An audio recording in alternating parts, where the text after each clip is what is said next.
Just realized that phrase that I use, hearing none, I will start the broadcast, is from doing Robert's Rules of Order for too many years. I didn't realize where that came from. So this is session 7 of a multi-month campaign of Masks: A New Generation. Each month has its own little sort of focus, but we have some characters that are carrying through. And tonight we're going to bring in a new character, and we're following up from some of the threads from last time. If you're watching this is part of the Gauntlet Hangouts. That's an online, the Gauntlet itself is an online gaming community. You can find out more about that at gauntlet-rpg.com. We have a zine, we have multiple podcasts, we have 100+ sessions on the calendar each month, and we have a blog which had a new wonderful post put up very late today that is really excellent and very much worth reading. So be sure to check that out. Anyway, so we're going to go ahead and take a look at our new character, bring them in. Simon, I know I played with you before. We are using the X card as a tool that's on the table. It's our classic safety tool, very minimal. The thing about the X card, both the material, play style, tone that you find problematic, all of those things are legit. And if something doesn't bother you at first, but it bothers you later, then feel free to X card it when it comes up later. If you've passed it the first time, doesn't mean that you don't have the option or ability to come at it again. So with that in mind, I would like to get the 30-second pitch from our returning heroes, just to give you a little bit of a frame, Simon. And then I want to talk about what you've chosen for your character. So I'm going to work with Tyler first, and I'm going to work my direction this way. I try to switch it up. So Tyler, give us a 30-second pitch on your character. I'm playing Oddball, who is originally he was born in 1940s, and in the 1950s, through strange use actually of another super, he was brought into the future, which is actually the present for us. And he is an innocent who, his future self, the person he becomes, is terrible.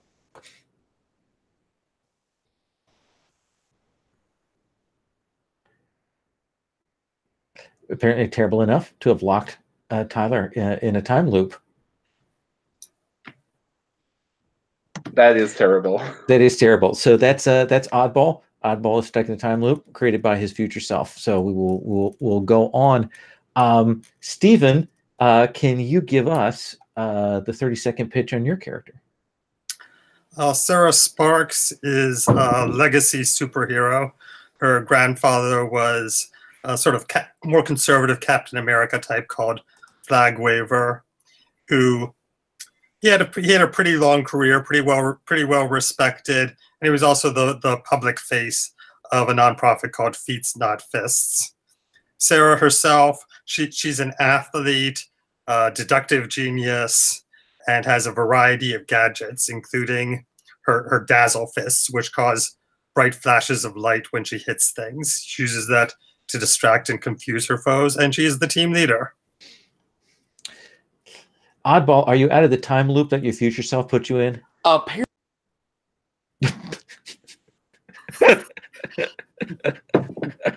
He has now been banished to another dimension. Apparently, I'm having some issues. That's odd. That's never happened before. No, I rarely have them. But and I was just talking away, and I looked down, and I was like, "Boy, everybody's awfully still." So I don't know. Did we hear anything of what I said? Yeah, we heard most of what you said.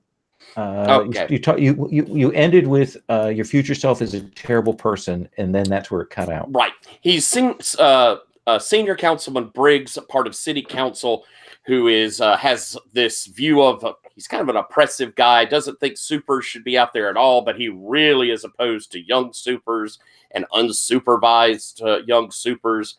And I tend to believe that I'm a shapeshifter.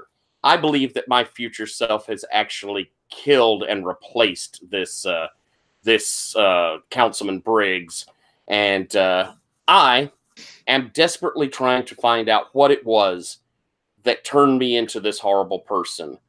What I can do to avoid that and go back home, because back home I have my friends, and as a little bit of a backstory to me, I'm a gay kid who probably does not realize it yet. Growing up in the 40s and 50s, there's a great deal of stigma there.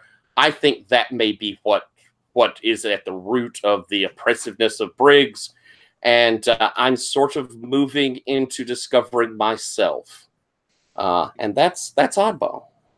Would you describe him as closeted or more kind of unaware? Talking about Briggs? About your character, Oddball. I think that, I'm young. I'm 14, 15. I think that it's probably at that point of discovery and understanding. Again, growing up in the 40s and the 50s, it would have been so stigmatized that I probably did not believe it, could not understand what it was. And coming into this modern age and, the more accepting nature of it, I'm probably at least beginning to come to grips with that may be the case of what is going on with me. Okay. Okay, Awesome. and I'm trying to remember. Is it the case that you haven't told us about Councilman Briggs? I have not yet told anybody that I think that's him. I don't have any proof yet that that's him. Right. Other than when he brought me in. You're kind of uncertain because it was somebody who didn't quite look like Briggs because of the shape-changing sort of multiple identity thing that told you. Okay. Right. So that brings us to collateral damage. Kurt, please tell us about your character. All right. Collateral damage is the bull, who's way more kind of dumb than I thought he was going to be. The characters just sort of come out. I don't really know who they're going to be until we get about halfway through the first session, or maybe halfway through the last session. But yeah, he's a little he's a little denser than I thought he was going to be, but that's cool. I like it so far. But he's like a surfer kid, shaggy blonde hair, wears tank tops, big heart, not bright, and really ready to sort of be a hero and save the day. Yeah. Awesome.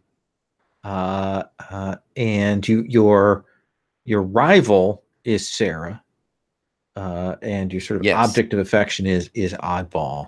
Correct. Yeah, my love is Oddball, and my rival is Sarah Sparks. And I'm curious. It seems like your love and rival are meant to sort of like switch up a lot.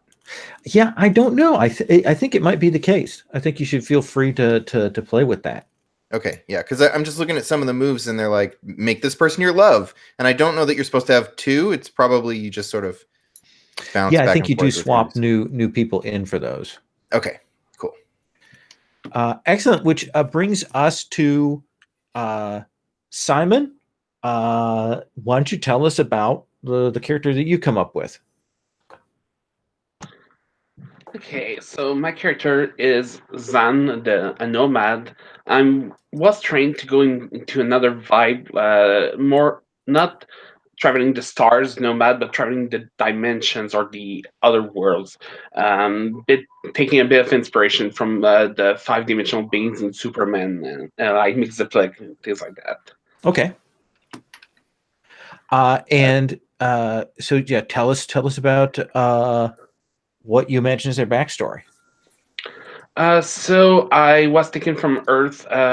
Something happened to me and a bunch of kids, maybe a school bus, something like that. And an extra-dimensional being saved us by bringing us to his home, which exists in multiple dimensions at once. And from there, we, as a group of people, just spread out and explored all kinds of places. Sorry, I didn't go much deeper than that. Okay. Well, let me take a look at the background questions that we have Mhm. here, the backstory ones. Why don't you tell me about your moves that you have? Oh, okay. I hate cutting cavalry. I can call allies I've made beyond this world for help. When I do, I mark a condition and I roll plus superior, and depending on the result, they might be willing to help me, not willing to help me, or maybe help me, but I wish they didn't. Okay. And out of this world is when I plug into the cosmic ether and tune out of this world. I roll plus freak, and I depending on the role, I get interesting insight on the current problem and situation. Neat.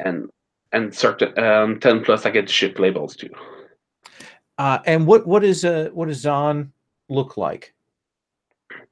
I think he's kind of this scrawny kid, 15 years old. He's dressed in white robe, traveling cloaks, things like that. I have a picture down there on the sheet, though he doesn't have the staff. Okay.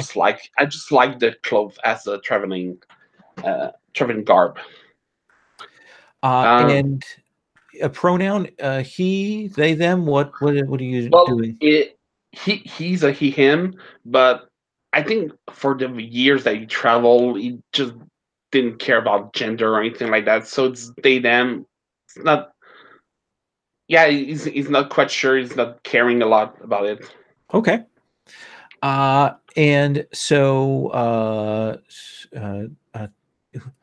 who is this person who took you from your Earth when you were younger? Okay, I'm very sorry. I am very bad at names, so there Sure. will be highly unoriginal. This being is called. I call him Terranex. I seem like some kind of like the multidimensional equivalent of a Buddhist monk. Okay. Just like helping people, training people to become their better self, so that they can help other people out there. Okay. And you talked about this being a multidimensional place, a little bit mixoplic, kind of an intersection of different worlds. Mm-hmm. The next background thing is what kind of farscapes did you explore? Yeah, I had both fun and hard. It was very hard to think of things. I wrote down Magical Land of Extria, Antiva 12, A Star Frozen in Time, a place called the Ever Shifting Sands, and that's more of a joke, but the restaurant at the end of the universe. For those who know the book. And who was your favorite traveling companion? A girl called Jane. She was with me when I was taken by Tyrannex, and she's really the one that has the heart of a hero. I traveled with her a lot. She helped people, and I mostly stayed by her because she was when she helped people, she got us into all sorts of troubles, and it was fun dealing with that. So she was a real hero between the two of us. I was just there for the company and the fun. And what brought you back to stay? I've written that it's some kind of sickness from traveling too many dimensions, maybe at such a young age, and I need to rest in my home dimension, my home time place thing for a while before I can go back there. And like I wrote it, resting in my home dimension should heal me if boredom doesn't kill me first. And what were the symptoms of this disease? I haven't thought about that. Okay. I think it's more a psychological thing. Shifting too much make me not able to focus on what's before me and seeing to other dimensions at the same time. But not being able to make sense of anything. Not just a sight, but all my senses. And that relates to, essentially to the boredom thing relates to your why do you care about the team? And you wrote, yeah, because they are interesting. So you have a when our team first came together. So we're going to assume that you've been with the team, and there was an incident in which you met the others, and you had to deal with a danger that you met while traveling the Farscape. What was that danger? That was sort of the first time you met the group, and how did you deal with it? Okay, traveling the Farscape. Who did I run with?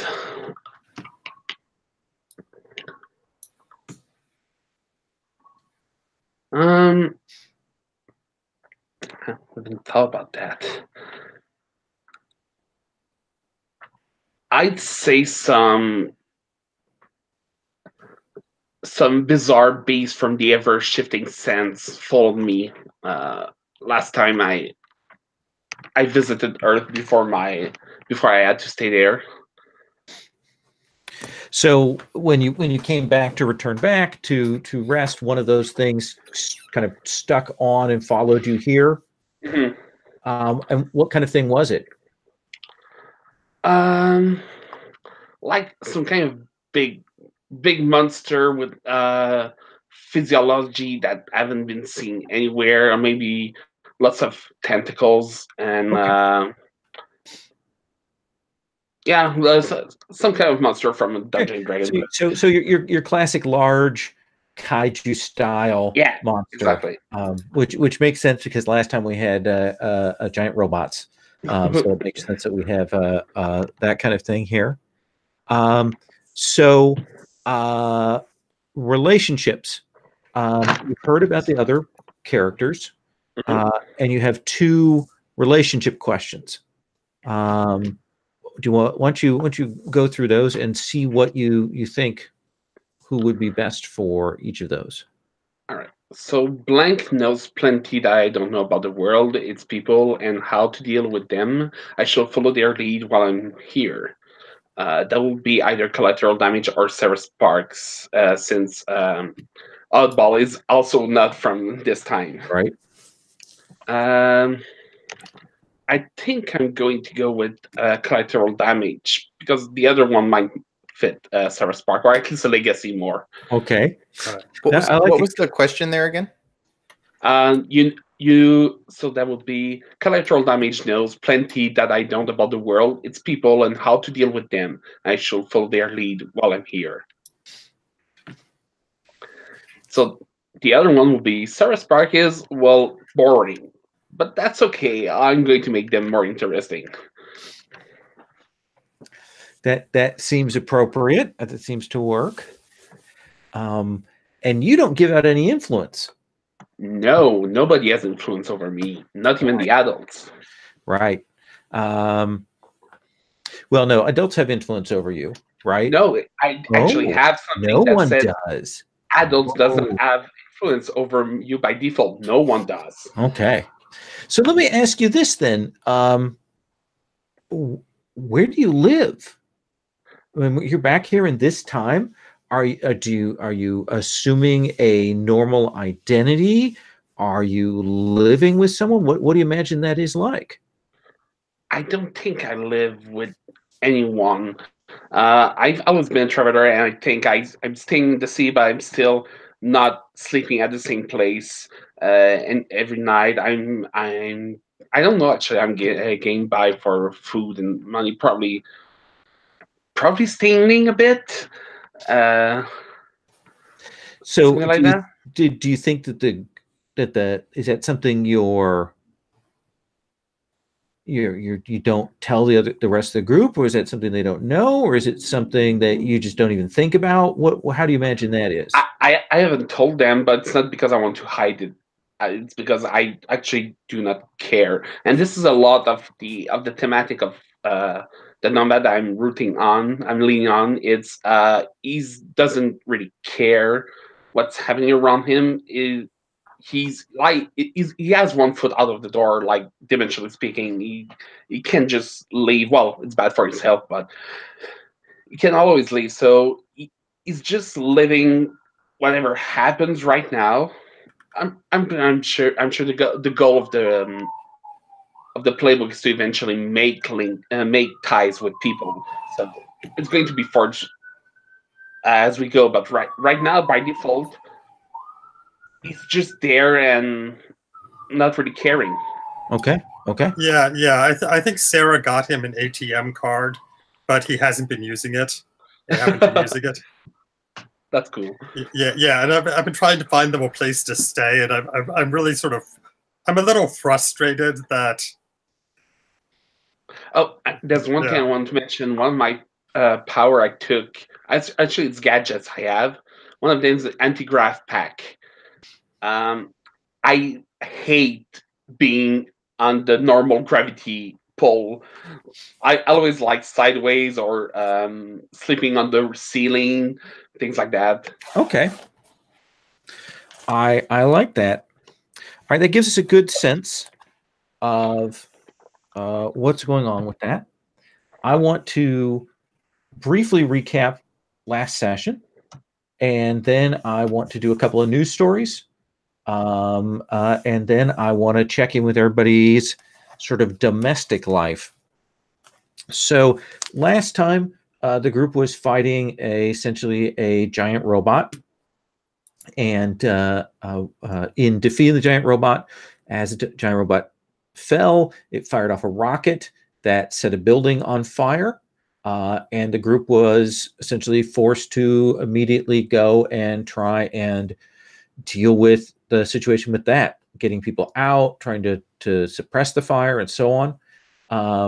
And the cloak and collateral damage were able to actually go up and help out on the roof, while Sarah and Oddball were working at the lower levels to get the fire suppression systems back online and so on before making their way up. During the course of this, they ran into a vigilante hero named Night Terror, who was also helping people off the building. And of course, readers at home will know that Night Terror is in fact Sarah's estranged father. And I believe that Collateral and the Cloak thought that Night Terror was pretty cool, but maybe a little not cool. Still not sure about that. But he gave them the thumbs up. Sarah and Oddball did not have the greatest time getting up the stairs and were hit by explosions and flames and so on, and accidents throughout. Eventually, they were able to get people out, and when they got down, they saw that Councilman Briggs was on scene, essentially doing a news conference about, yes, they saved us from the giant robot, but look at the damage that they caused. They weren't able to stop that, and essentially he was pushing on the group there. So I think that's the big stuff from last time. Did I miss anything? All right, then. So I'm going to give you, in a couple of days past, I'm going to give you some news stories that are out in the news. Police are still picking through the rubble in the wake of a mega throwdown between recently returned superhero Night Terror and Dame Canada. Canada, whose spree of activist-styled crimes has plagued the city, was interrupted by the Terror as she broke into an Optimax Foods liquidation center. Witnesses described the battle as titanic, but both supers vanished before authorities arrived. Senior Councilman Herbert Briggs introduced a new city measure, the so-called super curfew, in last night's session. The curfew would restrict under 18 heroes from operating after 10 p.m. on weekdays and midnight on weekends. Councilperson Jessica Okane spoke vehemently against the measure, calling it a leading wedge to registration and identity control. The session concluded with a new working group established to look into the matter. And lastly, Optimax CEO Phoebe Buck unveiled a new initiative Thursday with the test rollout of the Advanced Safety Companion Implant. Project lead Jerome Kashigari described the device as a new kind of on-the-fly risk assessor, directing changes in the user from new dietary choices to alternate safer routes to alerting the user to hostile persons. Called it a great aid for persons with restraining orders or those who just want to avoid their in-laws. The subdermal implant begins its testing this week. Those are the stories in the news. So with that in mind, Tyler, for Oddball, you told me, we established that you are living with one of the teachers from the vice principal, yeah. From the vice principal from the magnet school. What is that like? Give me, if we come in on your home life, what do we see? Well, you know, I had rescued, I saved someone important to him, and I'll admit Tyler didn't do his homework like I usually will rewatch what we just did. So I can't quite remember. I think it was his daughter, but I can't remember exactly what it was. Saved them. Oh, okay. Okay, yeah. Excellent. Cool. And so, you know, there's that element of, you know, the gratitude for being saved. But at the same time, this is an administrator of the school. So he has pretty strict ideas of, you know, you come in, you do your homework, that sort of thing. And I'm kind of a rebel, and, you know, doing homework is a square. And so, you know, I imagine there's that little bit of tension that, I'm still a kid, kind of a rebel. But at the same time, I'm a rebel from a very different time period. So it's rebelling like, well, sir, sort of things. But I think in general, he understands that my superheroing is important and he supports me in that. And you have the sense that, you know, he's old enough that there was a time when Oddball was a hero, that maybe he knows something about that, you know, or there's some connection there. But what subject is it that you have blown off? I don't get this new math. I mean, math's math. Why is it new? So you've come back does he have a house, a brownstone apartment? What do you imagine? I imagine he's probably got a house. I mean, it's, okay. You know, he lives suburbs. Yeah. So you've come back, and he's ordered in, he has one of those food services things and usually gets that, and he's working on things, and he's like, and what does he call you? Does he call you Jimmy? I imagine he calls me James. Yeah. Okay. I don't know. He might call me James. Yeah, I can see him being the sort that call me James. James, so glad you're back. I just wanted to, have a little conference here. Not a formal conference, but just a conference. If we could have a conference now. Sure. What's shaking, Mr. T? Well, so I had a talk with Miss Crenshaw. And she's more than a little concerned about your performance in the math unit. Mr. T, I'm telling you, it's just, I mean, it's not that I don't know how to count my figures. It's just I can't get the way they're trying to tell me. Well, I would like, because I really, this is important. This is one of the important standardized evaluation units to move you forward. Yes, sir. So I've arranged a tutor to work with you. A tutor? Yes, a tutor. Oh, I'm going to be like such a total nerd. No, you don't have to worry about that.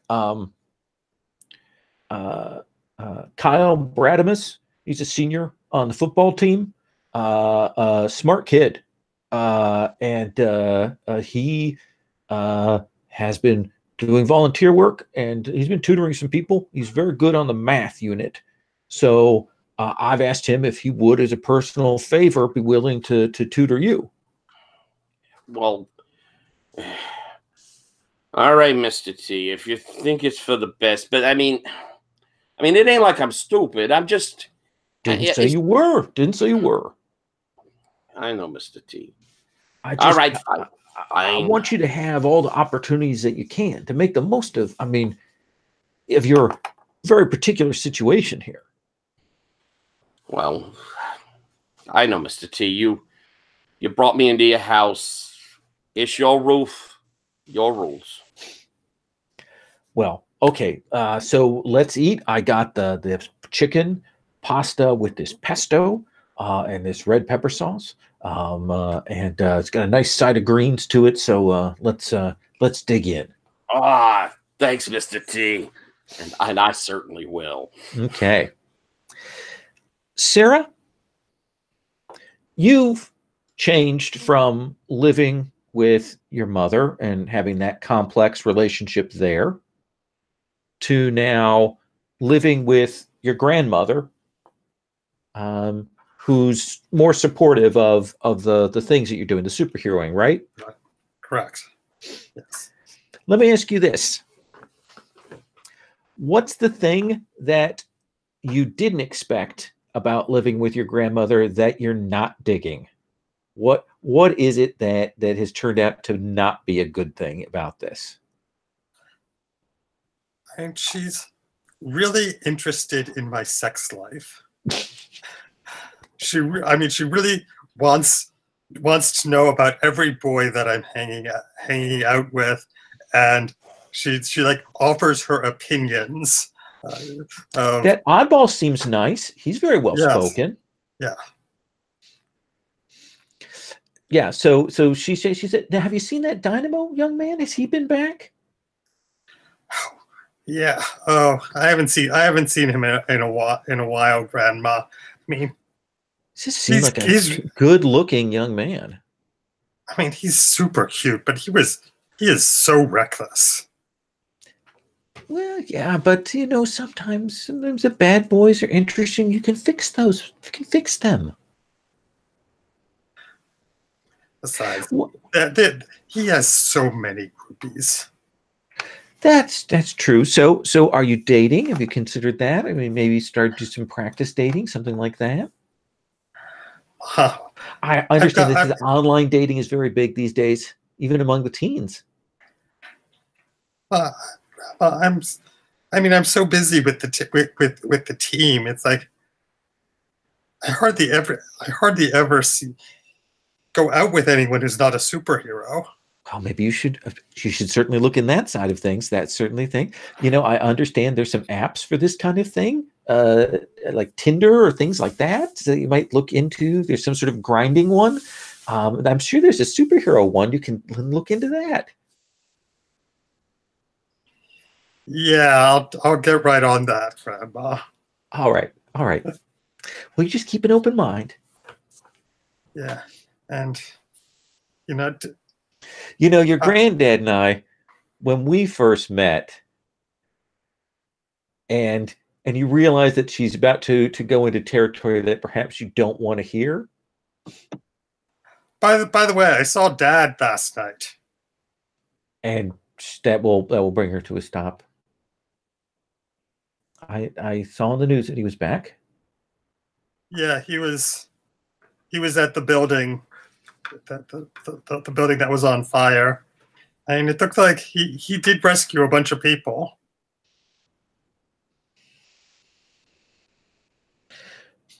You should stay away from him.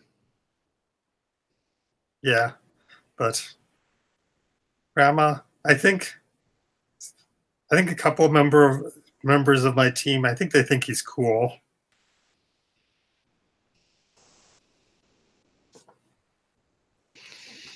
I think they think he's more cool than me. Honey, you're precious in your own special way.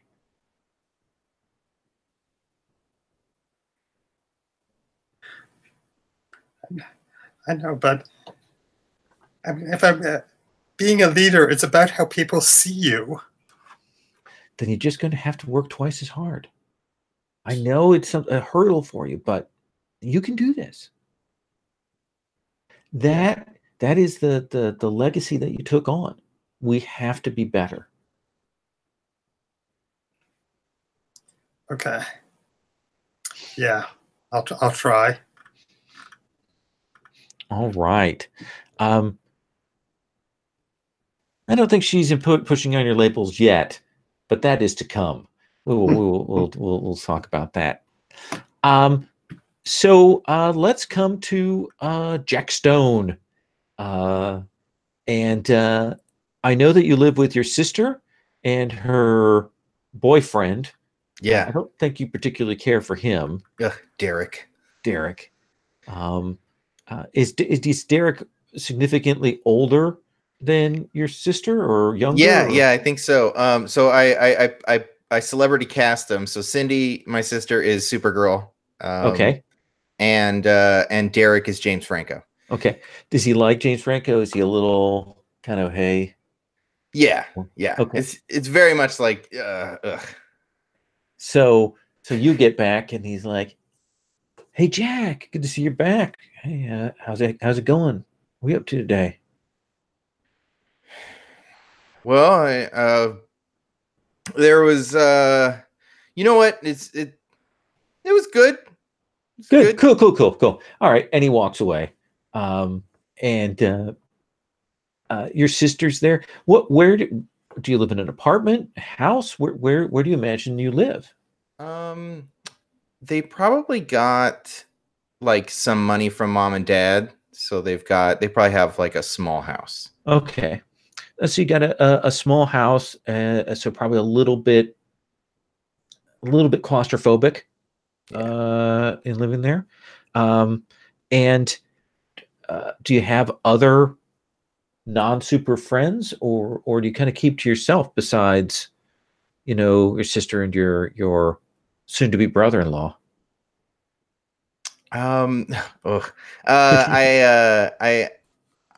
think I probably just have my super friends. Since I think I moved schools to go to the magnet school after the coma. Like it was like this miraculous miraculous. I came out of the coma because of Optimax and all that, and so I got a scholarship, and so these are the only kids that I really know now. So your sister's a little worried about that. She has that. She's like, "Oh, how was your day? How are things going at school? Everything okay?" Oh, school, trying to be big sistery. Yeah. School's it's good. I'm going to the school. Is doing anything extracurricular? What you're back a little late. I just kind of curious. Well, I'm kind of in this club. It's like we sort of go out and I don't know. It's like a community service project more than a club, really. So meeting some new people then? Yeah. I met this cool kid. He's a little weird, but I like him. He's what's Oddball's real name? Jimmy. Jimmy. He's pretty cool. He I don't know. He likes Beach Boys, like Dad did. So that's cool. That's a little retro. Well, he likes other stuff too. Okay. But and yeah, I mean, it's mostly it's awesome, right? Like we go out and we do community service and it's like helps people, but then like the girl who's running it is kind of a drag. Okay. But at some point, if you want to have one or some of your friends over, just tell me, and we'll get things straightened up, and we can do that. I don't want to make you feel like you don't have to be here. Yeah. Oh yeah. Well, I mean, I'm going to that school now. So, are you sure? But I just if you want to hang out here after school and stuff, I mean, just give Derek and I a heads up so we're not, and just just tell us, and we'll kind of make some room for you so that you can have space in the common area and don't have to just go to your room. Okay. And you're sure Derek's okay with that? Derek will be okay with that, yes. Oh, okay. Well, thanks. Can I think I'll give her a hug. Okay. And you've said that she kind of knows something is up. Yeah. But again, she's kind of not addressing the subject. Like she doesn't even know how to talk about it. So, when the camera comes in on you, Zahn, where are you sleeping?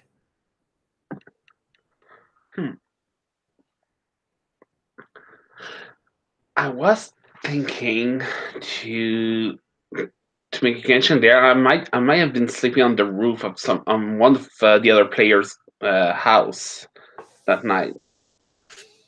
Do you think any of you have shared your identities with him such that he would know where you lived?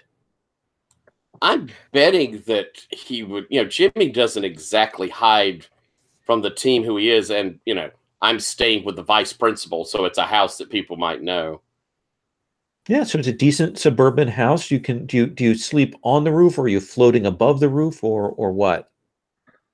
Probably if it's a roof like this, I'm sleeping on the side with gravity that way. So Okay. I can. So, do you imagine that in the winter months, like it is now, It's winter. Oh, yeah. I mean, does I he haven't thought of sleep that. out in the cold, or does he have something to protect him from that, or what do you think? I probably have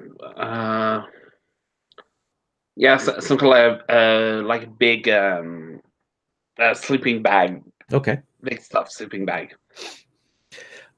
So you and your gravity thing keeps you from like rolling or falling off the roof there. But there is that weird stuff. But you're used to sleeping in odd places, sleeping with odd sensations, that kind of thing. Yes. And are there any visible signs of your powers when you kind of do that when you are sleeping or using your gravity thing? Is it purely just that you stick to the roof, or is there any other visible sign? I'm not sure. Maybe a distortion around me or something like that. It's not really powers. I know it's gadgets. Okay. Things I've picked up on their dimension. So when we actually we might see like the snow or the rain, and then there's a weird sort of distortion of the droplets and flakes around you. They might be floating around me. Okay. Awesome. Well, that gives us a picture of that, of you moving around. Let me come back to Sarah. Since you were the team leader, I want to ask if you have a scene you yourself want to do, or if you'd like to call the group together, or you want to do a scene with another person. What would you like to do? I want to start with you. By the way, since this start a session, there is one team in the team pool doubled because of we'll get an extra team when you go into combat, right? Or do you start with it? Okay, so one team in the team pool right now. Okay. I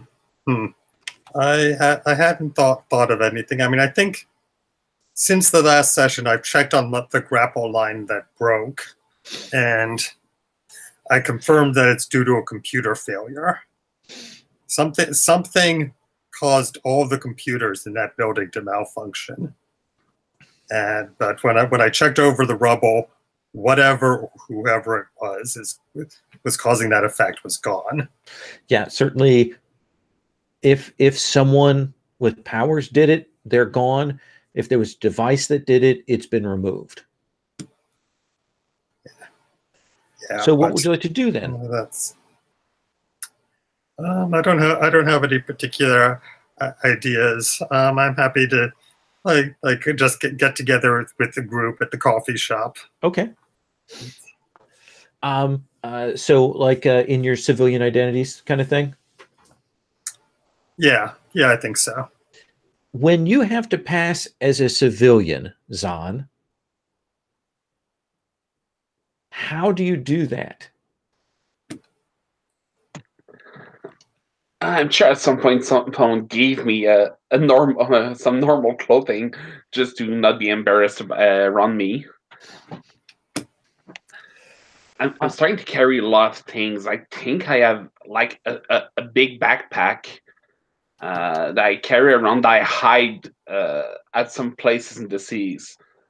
Okay, so he's got even more rumpled clothing than your usual teenager that you're wearing when you arrive there. It is winter.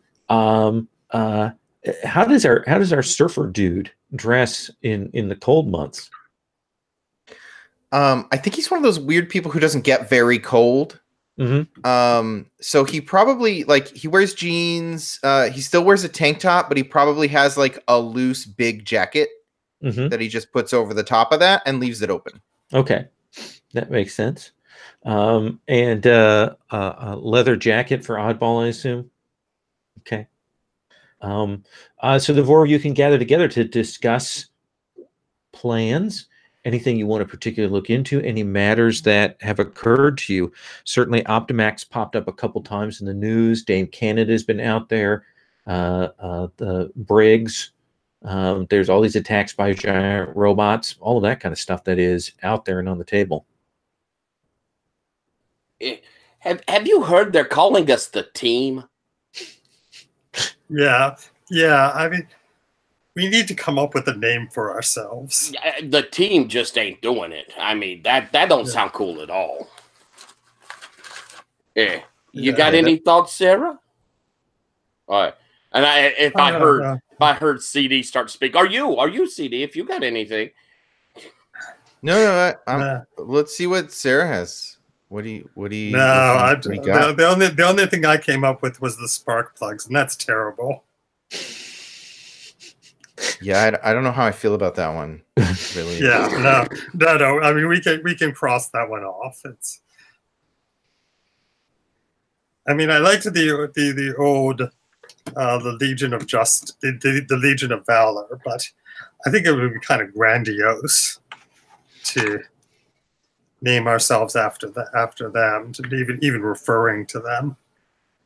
Yeah, I mean, there's only even 4 of us, so like a legion is a lot. It's like a lot of people. That's true. Zahn, any thoughts you got? No, except all the names you come so far are completely boring. I gotta agree with you there. Well, we could be, back in the day, the motorcycle clubs always came up with the coolest names, like Hell's Angels, or Satan's Fist, always really cool. But might convey the sort of not as good. But how about like Flaming Justice or Fists of Power? Something that really makes people go, "Oh shoot, I ain't gonna mess with them guys. They cool cats." I mean, those are really intense names. That's pretty cool. But do any of us light on fire? My concern is that with all the stuff that's going on with Councilman Briggs demonizing everybody, I don't think we want a name that makes people afraid of us. I think that something like the Team Protectors, something that makes people feel safe.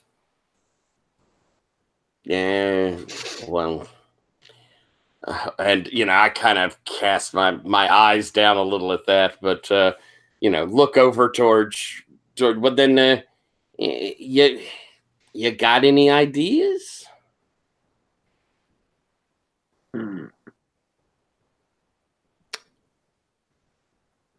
So I was listening to one of my dad's old records, and there's this song called "Good Vibrations," and What if we were like the good Salvations? Is that too much?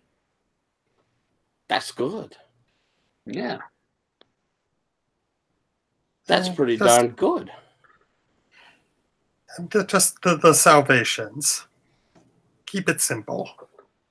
Yeah, that's the least worst name we've come so far. Yeah. All right, it's settled. We're the Salvations. Oh, sure. Yeah, I mean it sounds more like a doo-wop, but yeah, okay. Doo-wop. And I think I'm CD. Is there a little bit of disappointment that the tie-in to the good vibrations aspect of it kind of? Do I sense that? A little bit, but he's okay with it. Like he likes the name. Okay, cool. Okay.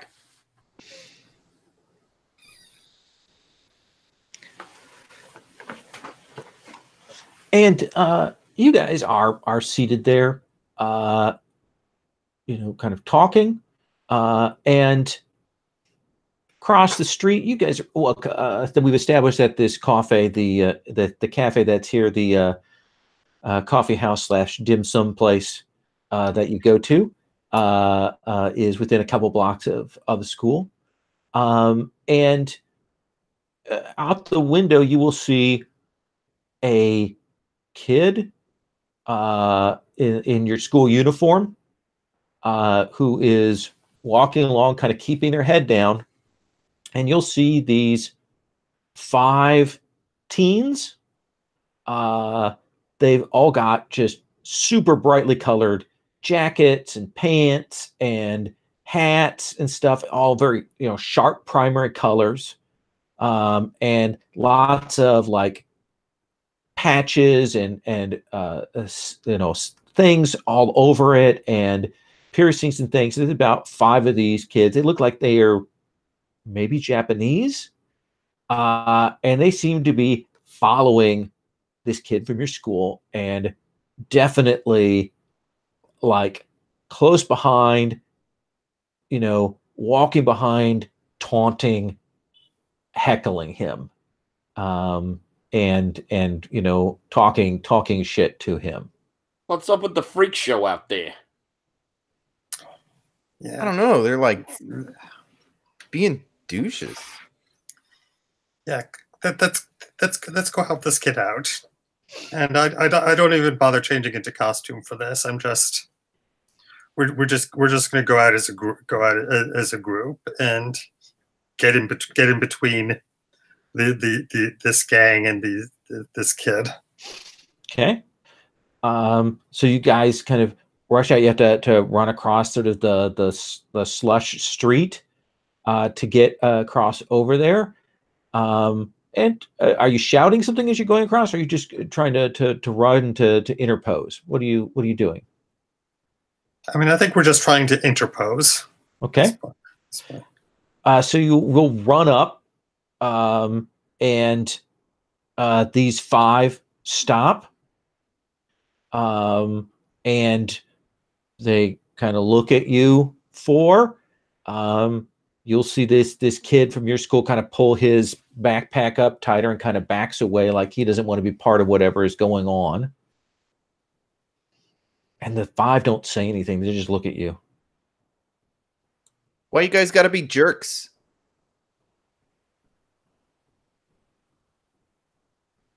They kind of look at each other. One of them steps up to you. What did you say? Well, we saw you yelling at the kid. Why are you yelling at him? He says something in Japanese. Do any of you speak Japanese? Definitely not. Okay. Yeah, definitely not. He says something in what's clearly Japanese back to the others, and they laugh. Okay, and I'm going to memorize this and look it up later. Okay. And he says, well, that one bumped into us. He did not apologize. And then he said that we should back off, that we did not want to make him angry. So we wanted to make him angry. Do I recognize this kid? Yeah. You'll look back and you know he's a kid from your school.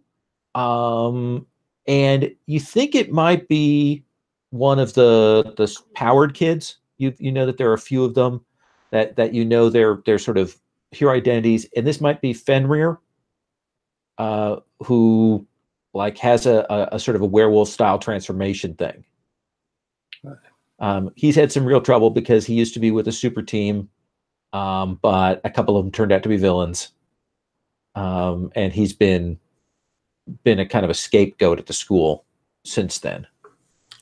Is this group? Are they in our school? Have we ever seen No, like them? you don't know who these people are, unless you would like to maybe assess the situation or pierce the mask. What do you think there, Tyler? I think, yeah, I wouldn't mind piercing the mask. I'm given the, I'm used to gang fights. Usually we do a lot of snapping our fingers and dancing around, but still, I know how this goes. Okay, well, let's have you roll mundane, Oddball. That's a good stat for you. All right. There's almost no chance this could go horribly wrong. Oh, evil lol. Where's our roll for the party? Brightly rested boar or boar. Yeah, I'll drop it in the. Oh, thank you. Here. I know you put it somewhere good, but I just didn't see it. All right. I'm going to roll. Rerolling my selected. Ooh, I did quite well. That's an 11. That is an 11. So when you pierce the mask to see, you get to ask 3 questions. I think it's fair to ask some modifications of those, but let's see what you want to know. Okay. What do they intend to do? Oh, they are here to beat some people up. So they looking for a little of the ultraviolence. Mm-hmm. In the idea of what really planning, more along the lines of what do they want to what do they plan to get out of? Oh, well, they're here because they know that there's a super being magnet school around here. And they're particularly looking for kids that have powers. Oh, so they're looking out to make a rivalry with us. They want to rumble with our school. That ain't cool. They are definitely looking for people with powers, not just anybody. How could I get? Well, that actually I think I could do without having to ask. What do they really want from us at this point? What would they prefer out of us? Are they wanting to avoid us and just bother him? Or are they now focused on us? If you are just normal people, they don't care about you. And they don't seem to know we're just normal, or not just normal people? No, you guys are in your civies. Well, I can take care of that. I think Zan's getting bored by this interrogation and goes to rest on the side of the wall, gravity switched.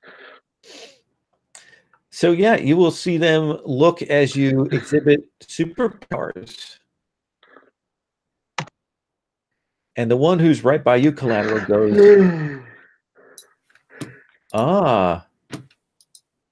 you also go to the school? Yeah. And I'm starting to get angry, and I'm going to punch my fists together so that like the red and black diamond pattern like echoes away from my fists. And he goes, oh, good. And he says something in Japanese back to them, and they begin to spread out a little bit.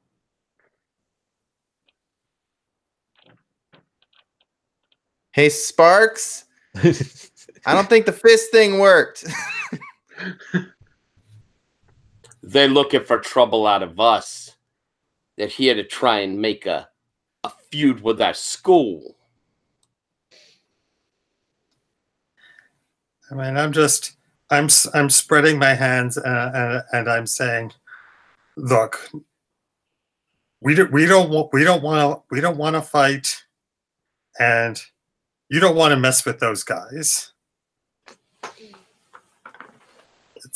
Let's just back down. Let the kid say he's sorry, and we'll go our separate ways. So what do you think that is? Do you think that these people are actually susceptible to your words? Probably not. Okay. Then I think that I want you to take a powerful blow. Okay. Definitely not greater power than you. Right. 7. Okay. So this guy who's kind of standing, who's kind of spread out, there's kind of that pause, and then one of them essentially swings out, and his arm extends like about, there's a good 8 feet between you and him, and it extends out. It kind of becomes a reptilian looking, scaly, and he just smacks into Molly. What do you want to pick from the 7 and 9?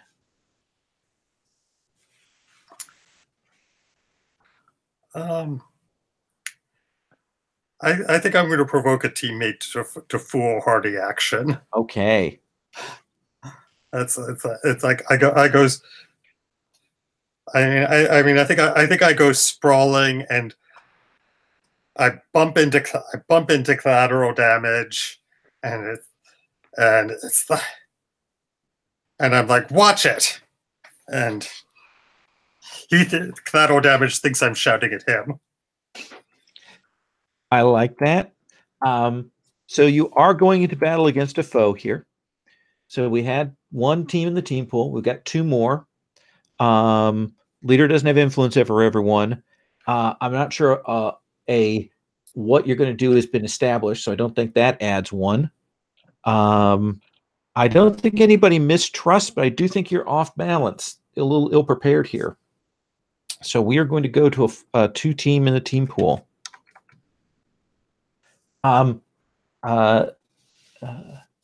So she kind of lambasts you, collateral. What do you do?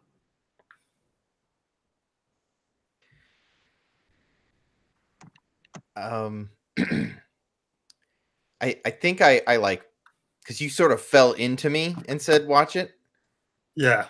And so I think I go to like pick you back up, like to prop you back up, but I shove a little too hard. And so I like push you back towards him. And I'm like, nobody shoves her. I'm the only one who gets to talk shit. And then like I run in to go deck this dude. Okay. Do you want to hit the guy who was talking with you, or the guy that slugged her? No, the guy that slugged her. Okay. Yeah. All right. Then I think you are directly engaging a threat.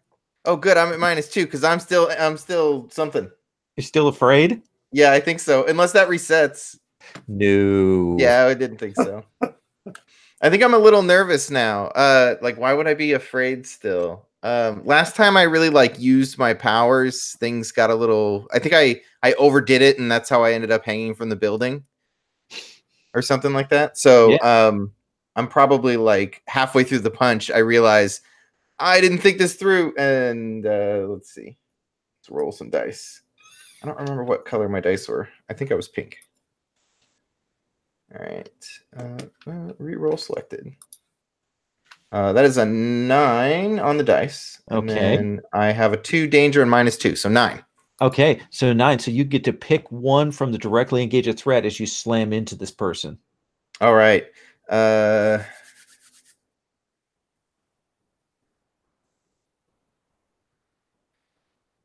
think I want to create an opportunity for my allies. Okay. I think it like scatters them a little bit, maybe, yeah, or scatters them.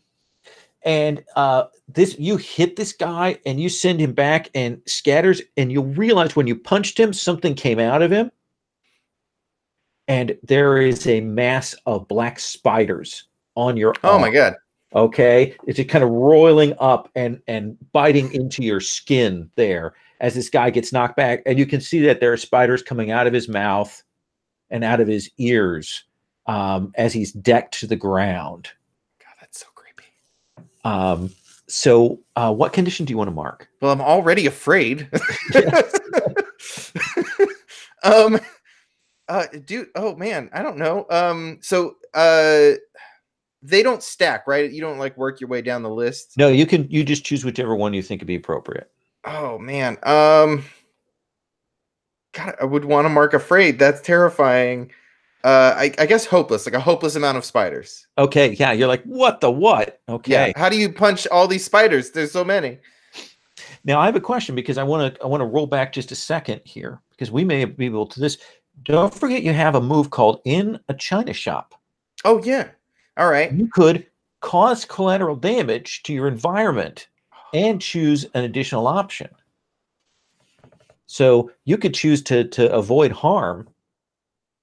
Oh yeah, by wrecking the place. Yeah, I think I want to do that because that's the thing I don't want to do most. So let's do that instead.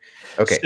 So what is it that when the spiders fly out of him and you're like, whoa, what is it that you do that causes that collateral damage?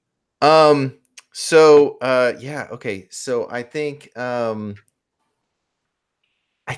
go to like I think I go to like smash them on something. Mm-hmm.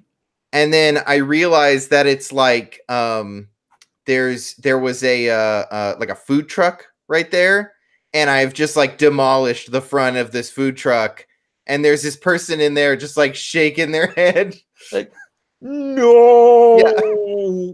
And I'm just like trying to smash all the spiders, but it's just destroying the front end of this food truck. Yeah, and he's trying to, keep like frying oil and stuff from going flying all over the place as you do that. You don't have to mark a condition then. This spider guy is knocked on his butt. So Oddball and then Zahn. Okay. I think I'm misinterpreting what Sarah's been saying, and I saw the throw over there, and this kind of, when I heard we don't want to fight, we're just gonna separate, it's gonna be fine. I'm in that sort of, no, I kind of really wanted to fight. I mean, they seem like jerks. So I think I'm gonna try and provoke someone. Okay. Sarah. And I'm gonna use my move of White Knight. Okay. So I look over at Sarah, who's been kind of tossed back. Sarah, this is what we're supposed to do. When jerks come at you, when they come in and try and take on the innocent and the weak, this is what we stand up for. If we're going to be saviors, then we got to be freaking saving somebody, nah? And looking over there to try and provoke Sarah to get into this fight and really unleash. All right. Well, let's have you roll your provoke. Yeah, but unfortunately, I sort of don't do it well because my move doesn't help me now that my stuff is shifted. But actually, it does. I'm sorry. I roll Savior instead of Superior. Yeah. So, yeah, that is good. Yeah. So I rolled a 7. That takes it to a 9. Takes to a 9. So you get to pick one from the lower part of the provoke someone. She does it, and if she does it, she can add team to the pool.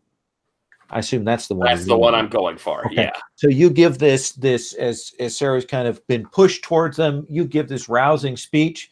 So we're Duzan, and then we're going to come back to Sarah and see what her reaction is. Yeah, I'd probably end with something horribly offensive, like "Remember Pearl Harbor." All right, Zahn.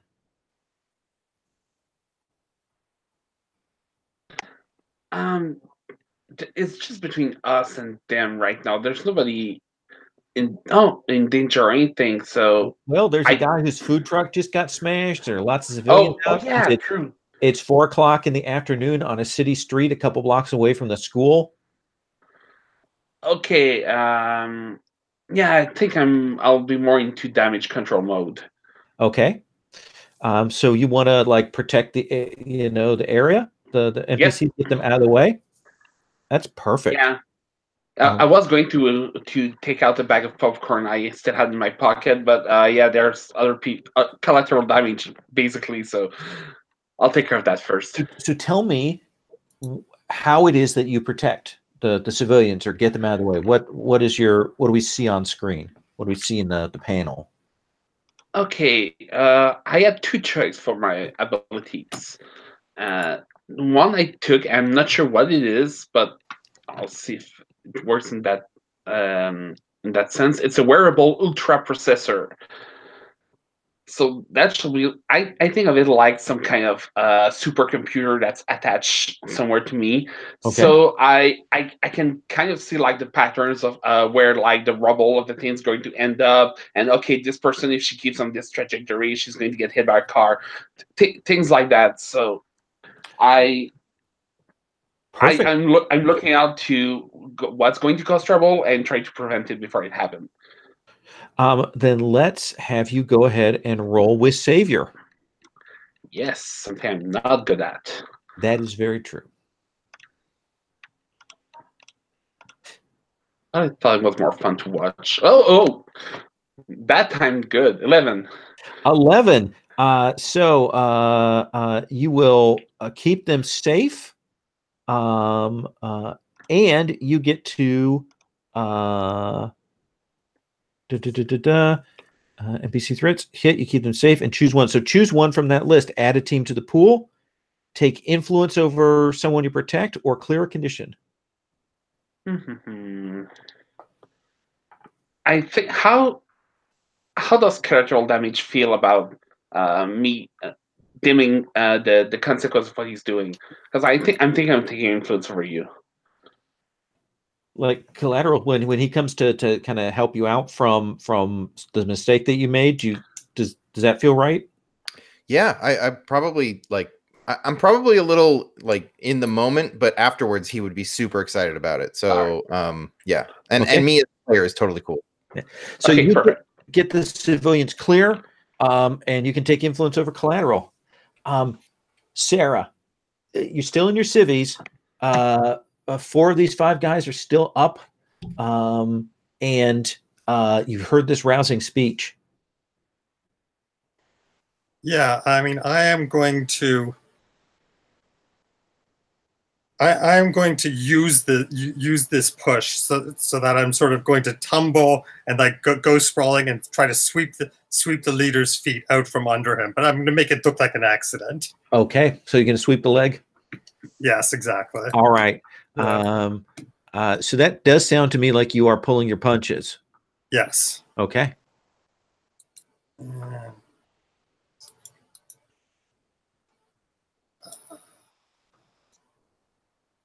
That's a 5 + 2 + 1 is an 8. That is an 8.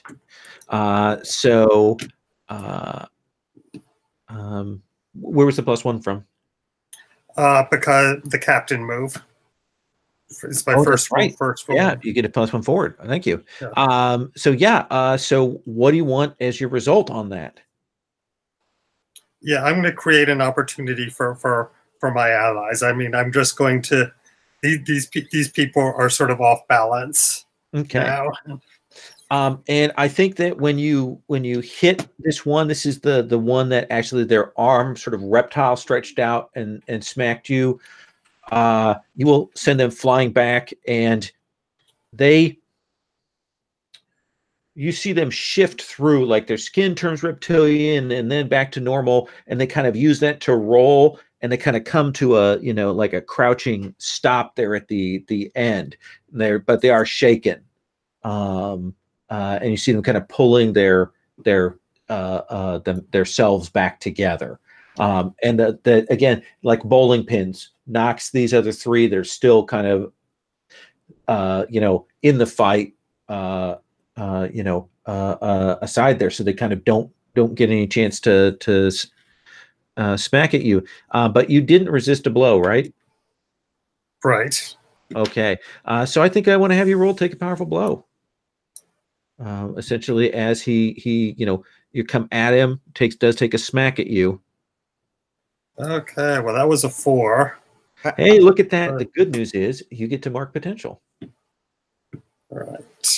And How does it work when you want to defend an ally? Is that like a reaction to when they get into trouble, like Sarah getting hurt right now, or is that Yeah, I think you could do that. There are a couple ways you could do that. If you want to push them on something, you can comfort support. No. If you're aiding them on a particular role, you can add use team from the team pool. In this case, I think it would be legit for you to say, "Hey, I want to defend for her on that." Now, this was a powerful blow, right? So blow's good. Yeah. Oh yeah, absolutely. yeah. Yeah. So she didn't get touched at all, and got to mark potential. Yeah, and that brings me up to 5. So I'm going to unlock my moment of truth. Excellent. Collateral damage. That food truck you smashed is pushed out of the way. Zahn gets the civilian out, and there are still 3 of these guys who are still raring for this fight. Oh yeah. So all right. So I have a thing where I am frequently take the defender role. So when I leap to defend your love or rival in battle, you roll plus danger instead of savior. So that's the reason I was asking that. Oh, absolutely. If I wanted to like jump in, but it sounds like they were okay. So I think I'm gonna jump off a car and do one of those big superhero punches. Okay. Just pick another one of these 3 that are still in it. Yeah, because I'd kind of moved away a bit to shake off the spiders. And it's time to get back in the mix. So absolutely, let's have you roll directly engage a threat. Yeah, I mean, why not just keep rolling that over and over again? Exactly. What could go wrong? Cause more collateral damage with. Yeah. Okay. Reroll selected. Okay. Ooh, good. So that's a 5. Okay. So let's see. I can still do the China shop thing. Yeah. To pick one option. Yeah, I think I want to. Man, I feel like I should resist or avoid their blows. Like I feel like that's the thing you're supposed to do to not like die. Sure. But man, I really just want to like whoop some bad guy here. So are you going to shatter the ground, break the sidewalk open, bust open this pipes and is that what's happening? Yeah, I'm gonna grab a little collateral damage, and I think I want to take impress, surprise, or frighten the opposition. Okay, so yeah, you will smash down in it. That sidewalk gives way. You're right by a fire hydrant, so immediately that's spraying up into the air. Things go flying. There's water everywhere, and it's cold out, and suddenly it's just wet and cold and slushy. When you go to hit this person, and you smash that in, they turn gray, and they roil through you. And when they pass through you and kind of reform on the other side, you see them kind of flip around, and they see you smash into the ground. See you smash that, and they get this look on his face like, that could have been me. Okay, and you're kind of smiling about that, and then you realize that this person who's passed through you has taken away all of your body heat. All of it is gone, and you are just ice cold, and suddenly you're kind of shivering from that. What do you want to mark? Well, I'm going to be angry, obviously, because I never get cold. So this is stupid. Yeah, and this guy flips away. And he goes to kind of grab the other 2 that are down to kind of maybe get them set to like get out of here. When I get to mark potential, right? Oh yeah, getting a 5. Yeah. Oddball. All right, I've seen this, and I've seen CD make smash down and crunch this, and hopefully make them kind of take a moment to go, oh goodness. So I'm going to move over towards CD and be said, oh my God, that's unbelievable. These guys, you ain't got a chance. What are you doing? CD, you're doing awesome, buddy. This is going to show them. And I'm trying to comfort and support. Okay. Let's go ahead and have you roll mundane. All right. Get over to him. You put your hand on him, and he is ice cold. Oh, I don't like that. That has me worried. Oh, and that's probably why I rolled snake eyes. So you move over, and you kind of put your hand on him to do that, and you realize he's ice cold. And let's have you mark potential, which is, I mean, that's the good news here. And this one of the two that is still up, they turn into just this flock of bats, and they come whipping past you, and there's that moment when they hit you and just tear, and there's just this roiling, and they send you flying back into that Fenrir guy, and you'll hear the sound as his face hits the pavement when you slam into him, and you can hear the crack of his teeth touch concrete. And I'm going to need you to roll take a powerful blow. Oh, hell. All right. Oh, goodness. Now would be a good time for those Snake eyes. snakes, but it is not. Instead, it's a 9. So on a 7 to 9, you get to choose one of those. Yeah. 7 to 9.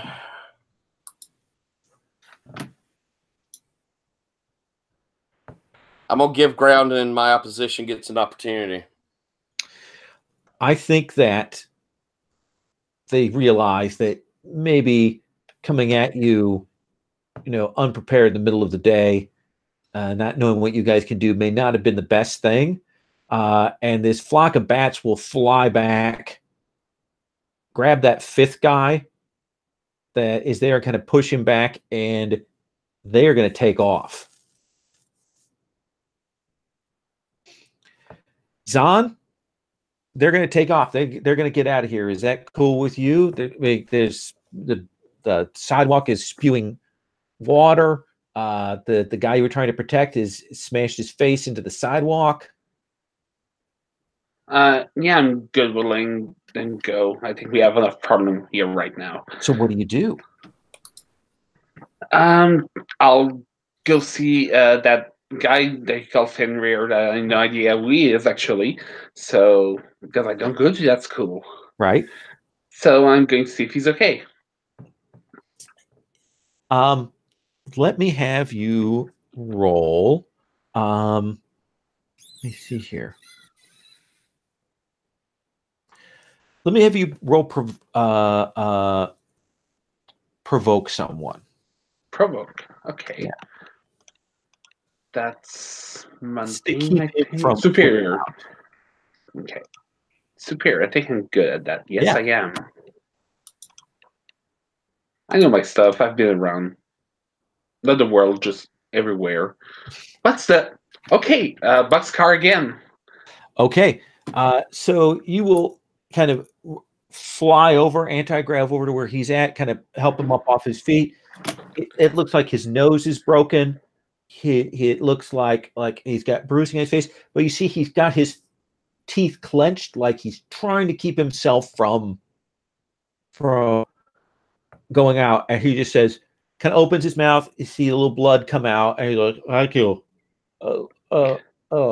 I hand the tissue. Try to help clean in. There's plenty of cold water around to wipe him off. He's trying to keep the nose from bleeding too much.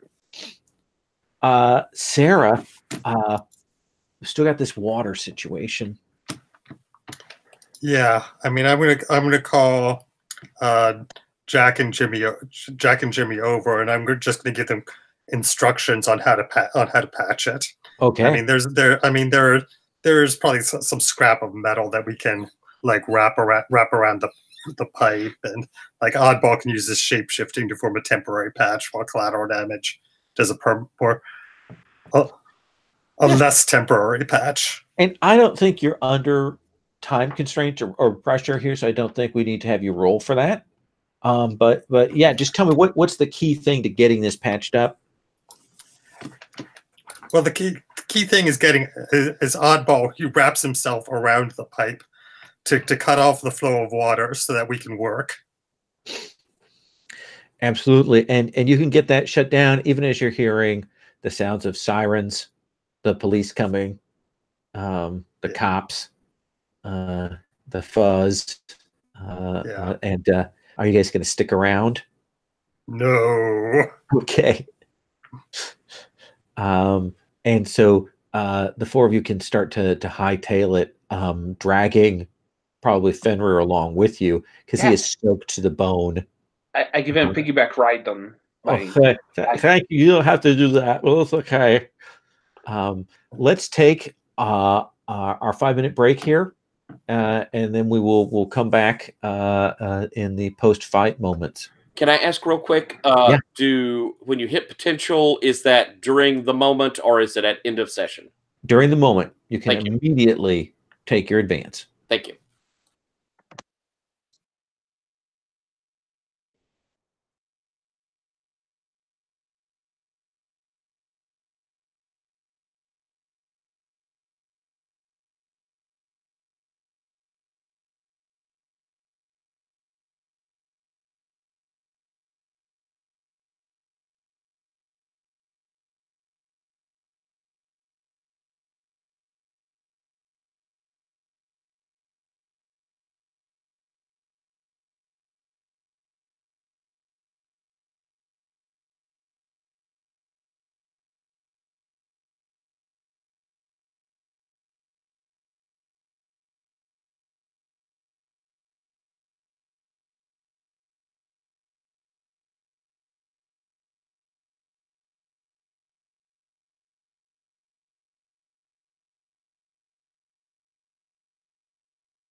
I may be using that comfort and support incorrectly. Should I be using that in combat as much as I am?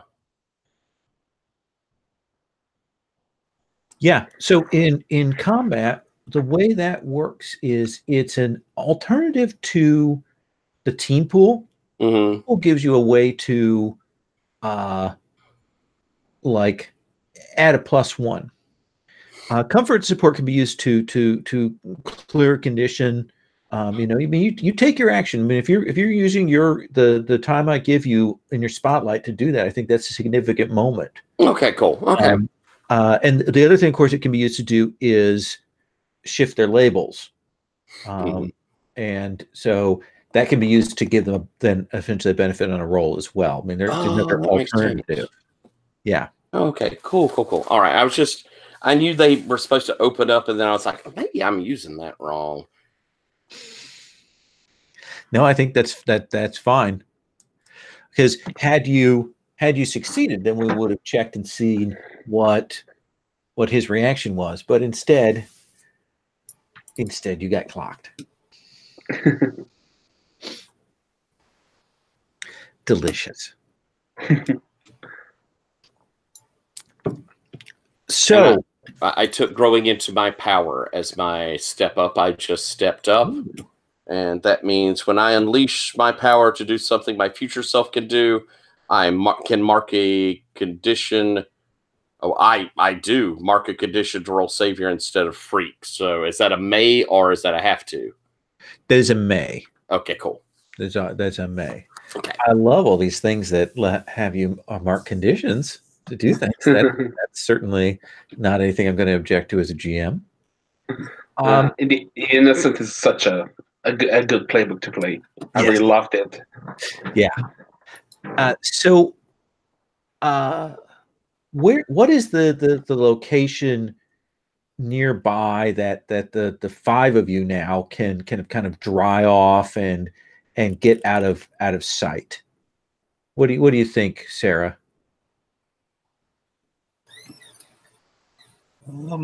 Right. Well, we don't want to go back into the coffee shop because the police are on their way there. So, I mean,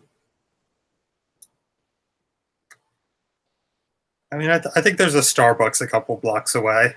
Okay. So you guys who were all soaking wet into this Starbucks. It's 4:30.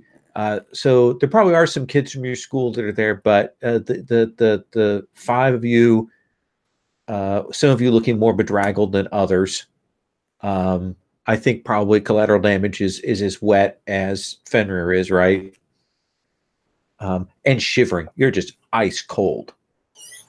And pissed. And very angry. And Fenrir's, he's kind of patched himself up. He put the little stuff in his nose, taking the Kleenex and shoved that up there, and you can see that his lips are kind of swelling. And he's like, "You guys shouldn't have done that. You could get in trouble for doing that kind of thing around the school grounds." We weren't going to let you get beat up. I would have kept walking. It would have been fine. You guys shouldn't have done that. Maybe we should have done it faster. Like more, if everybody wasn't like just standing there, we could have beat those guys before they hurt Oddball and before I smashed that. They made me smash a truck. No, you really can't. No, I'm in so much trouble right now as it is. If anybody, like, I know people were filming that, if they think that I was involved with that, then I don't know. I don't know what'll happen. I'll get called down again. I don't want to go down again. Well, you didn't do anything. You was just walking away. I mean, if anybody's going to get in trouble, it's us. Well, no. And he looks at Sarah and he goes, I had some friends that got in trouble, and they called me in because of that, and they've had me under surveillance since then. And I'm dressed as Molly now, so he doesn't know that I'm the one who turned. Right. They come to my house and they, went through all my family stuff, and it's and he kind of trails off. Yeah. And I said, yeah. I don't want to get in trouble anymore. Yeah. You know, and I sort of, I reach out and I pat his hand and I say, yeah, I'm sorry all that happened. And I saw you in action once. You are really amazing, and it just sucks that this happened to you. That all this happened. I mean, you never did anything wrong. And he looks particularly at you because you're clearly not a super by his reckoning. Right. He knows these others Yeah. are. He says you shouldn't get involved with this kind of thing. I pick my friends, and yeah, and I'm definitely I've got my hand on top of his, and I am looking him square in the eye. Do you think there's a move there? I'm not sure. Let's see. I mean, I think maybe it's a comfort and support move. Yeah, except that it's only for PCs. Okay. One of the things is that part of the problem is you're a teenager, and so you don't have the adult moves that would allow you to really help. Okay. So, So I think maybe I'm trying to provoke him to be less defensive. okay, let's have you roll superior.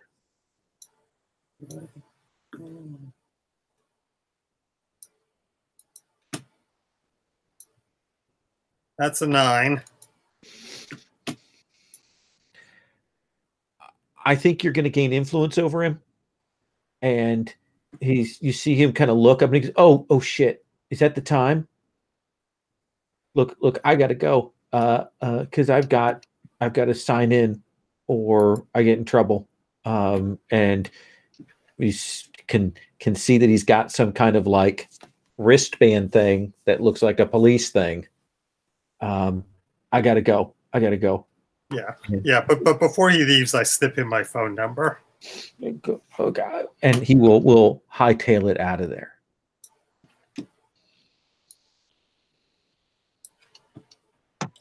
Well, that was fun. Zahn looks exhilarated by this. Collateral, what's your take on it? Collateral's kind of probably like pacing. And occasionally they'll like throw an arm out. And like mutter to themselves. You all right, CD? No, I'm not all right. I did everything I thought I could do. I did all the things, right? Like the guys were being douchebags and they're picking on this kid. And so I did do like I threw the punch, right? It didn't matter. They ran. Yeah, but I smashed that truck. Like Excuse me. How's that guy gonna Excuse me. pay his bills? I'm gonna need you to keep it down a little. I think I turned and just like at the guy. Starbucks kid. CD, don't yell at the whatever these people are. What they call them, baristas. Yes. Look, you did the right thing. You did the right thing, buddy. You were fantastic. I mean, hell, one of us leaned against a wall. Hell, I didn't do shit. And Sarah, you did your thing. Yeah, you did. But you were magnificent. And you're why they ran. You're a hero, man. You think so? I've never doubted it. That definitely is comfort and support.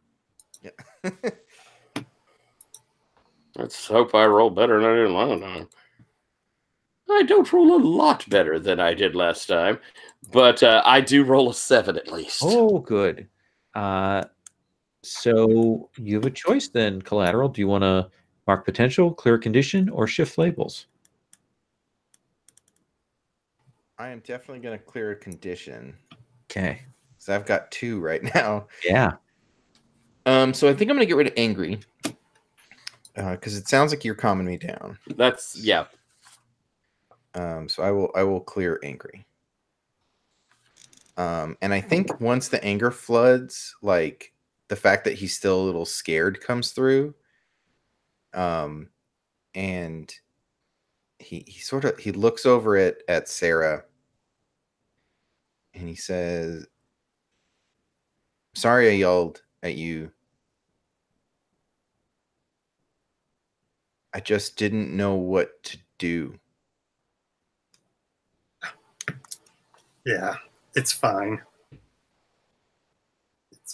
I mean, maybe next time a little less collateral damage.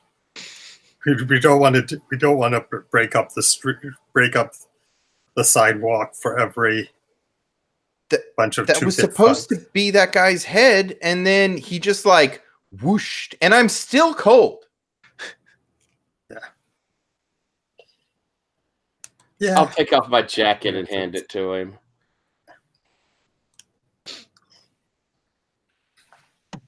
Yeah, and right, and yeah, and I think by this time they finally got our orders of hot chocolates ready.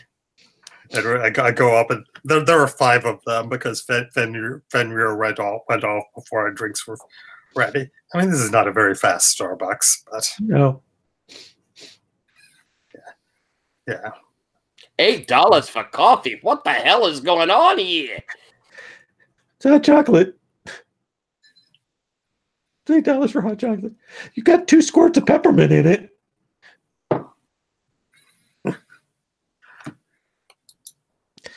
All right. So I think that we maybe let's call scene there. Maybe let's do a once around, and see what people are up to, and then we'll figure if we want to bring people back together. Does that seem reasonable?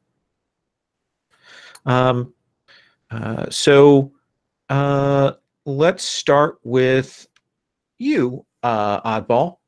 Do you have a scene you want to call, scene you want to do, or thing you want to explore? Want to look into?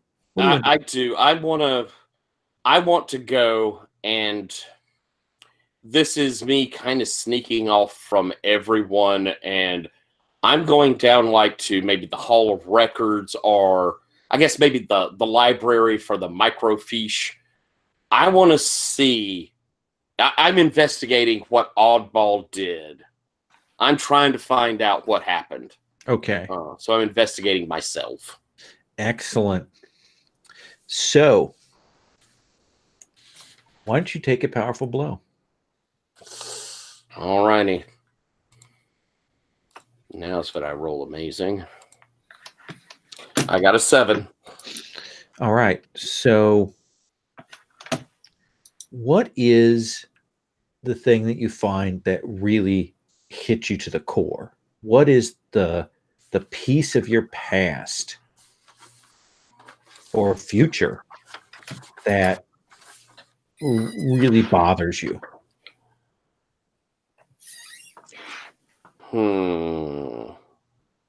Okay, I already know that I betrayed a close ally or friend. So I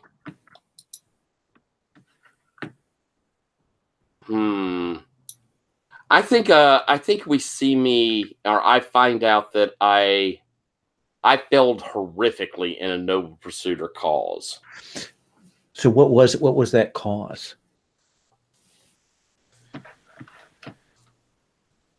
I think we see me in the, say, early 60s. And I'm there going up against some sort of probably very leftist peacenik supers group. Very anti-government sort of group. And I think that I was taking things way over the top in fighting them. Like I was being very deadly in my style. And they flat out, they beat me. and it probably was in some sort of like mind control and suppression sort of way. Like they left me just shivering there in the street for everyone to see. And it's in a time when tools of the man like you are not respected. Mm-hmm. So, I mean, you'll see the pictures and the footage, and the public is not coming to your help, not coming to your aid at that point. And in fact, people are mocking Oddball for having, been, we're a few weeks after Kent State. And there you are fighting for the government, and people are pelting you with garbage. Yeah. You get a choice. Do you want to give ground and give your opponent an opportunity, or do you want to mark 2 conditions? Wow. I think I'm going to mark the 2 conditions. Okay. I think I'm going to take afraid and insecure. Okay. And when you discover one of those things about your past, does that give you something? I forgot. Not yet. I can open up them. Once I open up them, if I do something that harkens back to them, that opens up my future self. Excellent. Sarah Sparks, what about you? What are you up to?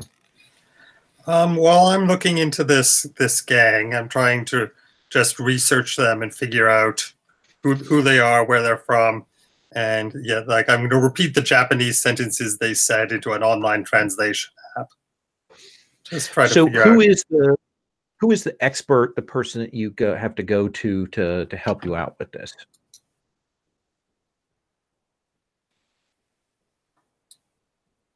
I think it's the Japanese teacher at school. Okay. Yeah. And you will repeat the phrase for the Japanese teacher. And she's like, she puts her hand over her mouth and she's like, oh, no. That is very rude. You should not say that. Please don't repeat that phrase again. Okay. It involves anatomy. Oh dear. I thought they were making fun of me.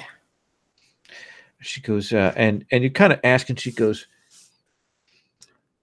I have heard that there are some gangs here in the US now that used to be in the streets in Japan, but were shipped over here. They're called the yokai. They're young, disaffected youths with powers.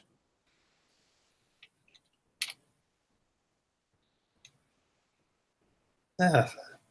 Okay. Yeah, that's interesting. So I'm gonna look around online, see what I can find out about the yokai, and also I'm gonna text Fenrir because there's a school dance coming up on Friday.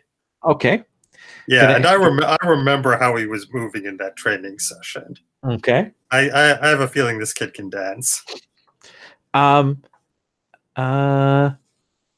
think it's a girl asking to a dance. I don't think any man in their right mind in high school, even then, could turn such a thing down, depending on their orientation. But yeah, especially if his mom finds the text and goes, "Well, you have to go now." Yeah, you will find out that what your Japanese teacher told you is true. That apparently there's a big scandal in the Japanese diet about half a year ago, because apparently to take care of the situation with some of these Japanese street gangs, they quietly got them shipped over to the US. and it's a major scandal in Japan. And apparently there are a number of these gangs in different major U.S. cities, but they're only just now kind of popping up on the radar. Does that seem like fair info? Sure. Yeah. What school do they go to? They don't go to school. Okay. Okay. No. Okay, so these are a little older than us. These are a little older and a little thuggier. Okay. But a lot thuggier than you. Okay. What part of town do they live in? This is the sort of first time you've really heard them popping up here in Gauntlet City. Okay. Okay. So right. So far. Okay. Zahn, what are you up to? How do you amuse yourself when you're not with the group?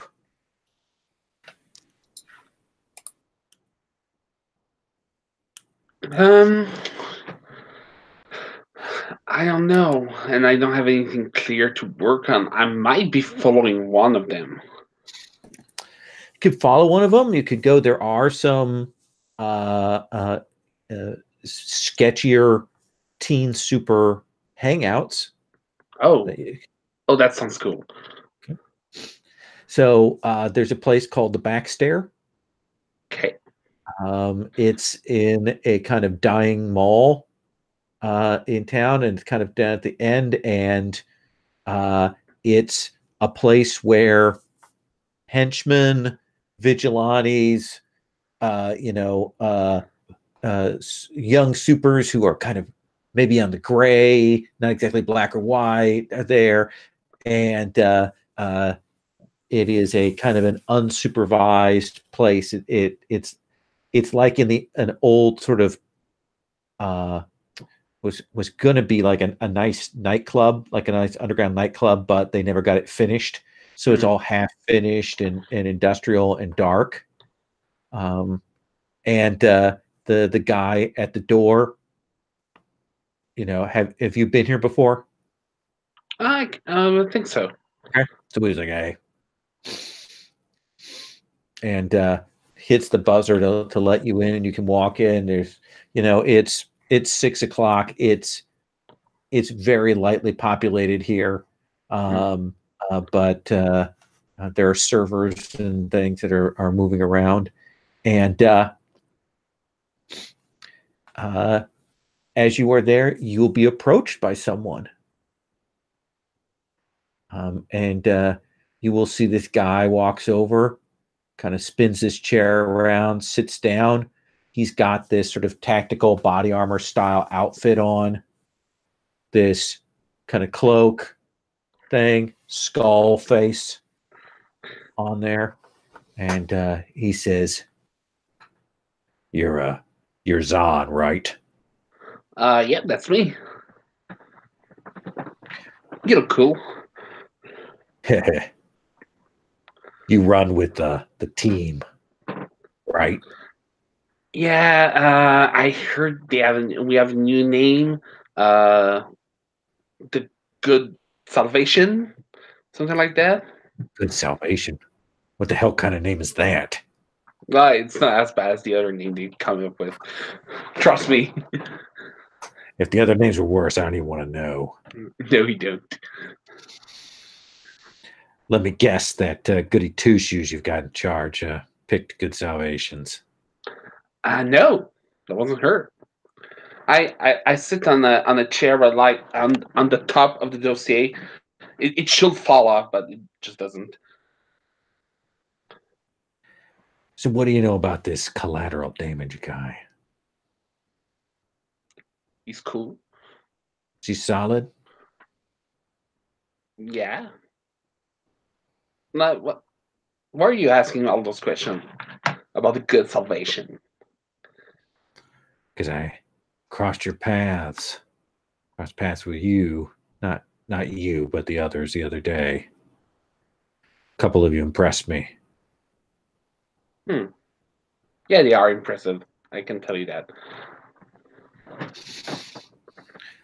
Collateral damage looked solid. Looked like you might be someone worth training. Okay. You look cool at first, but now you're beginning to bore me. Yeah, this is why I don't deal with freak jobs like you normally. That would be a good thing. And he'll stand up and he'll just walk away. And you notice that a lot of people in the room have been like real quiet. They're real quiet when he moves by. And you'll see him. He doesn't go out the front door. Clearly goes out a back door and kind of vanishes. What's his problem? That's Night Terror, says somebody from the next table. Who? He's a whack job. He's crazy. Oh, cool. Like he'll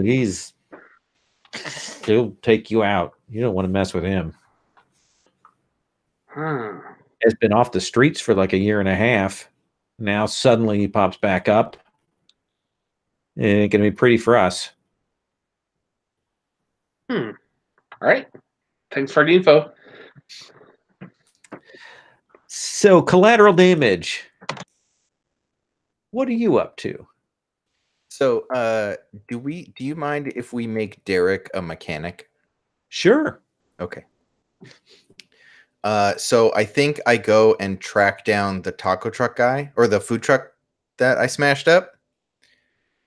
And I offer to cover the repairs on the food truck. What kind of food truck was this? You know what? Let's make it like something weird. It was outside of a Starbucks. So it's gotta be like a cupcake artisanal truck? What? Like a what truck? Oh yeah, a cupcake truck would be good. I was gonna say artisanal grilled cheese sandwiches. Yeah, artisanal grilled cheese sandwiches and little cupcakes that look like grilled cheese sandwiches. Oh yeah, it's very bespoke, handcrafted thing. And this guy's like, yeah, man, I don't know if I'm gonna be able with you look like a kid. How are you gonna repair my engine block and stuff with the things, man? Well, I mean, I feel really bad about it, and I get all. I was just trying to help that kid, and then there were spiders everywhere. You know how that is. And then, and then I was trying to get rid. And then look, I know a mechanic. I bet I could get him to take care of the repairs as a favor. I feel really bad, and I want to make it up to you. And it kind of, I feel kind of bad that I said all that nasty things about you guys to the reporters. What you said? Like, what did you say? That's neither here nor there. Just they came down here and was it like about me or was it about the girl? They just were asking about teen supers in general, and you guys broke my truck and you busted up the sidewalk. What am I supposed to say? I was just trying to help those people. You don't get to pick what you can do. I can break stuff. You broke my truck. I know. That's why I'm saying, let me fix your truck.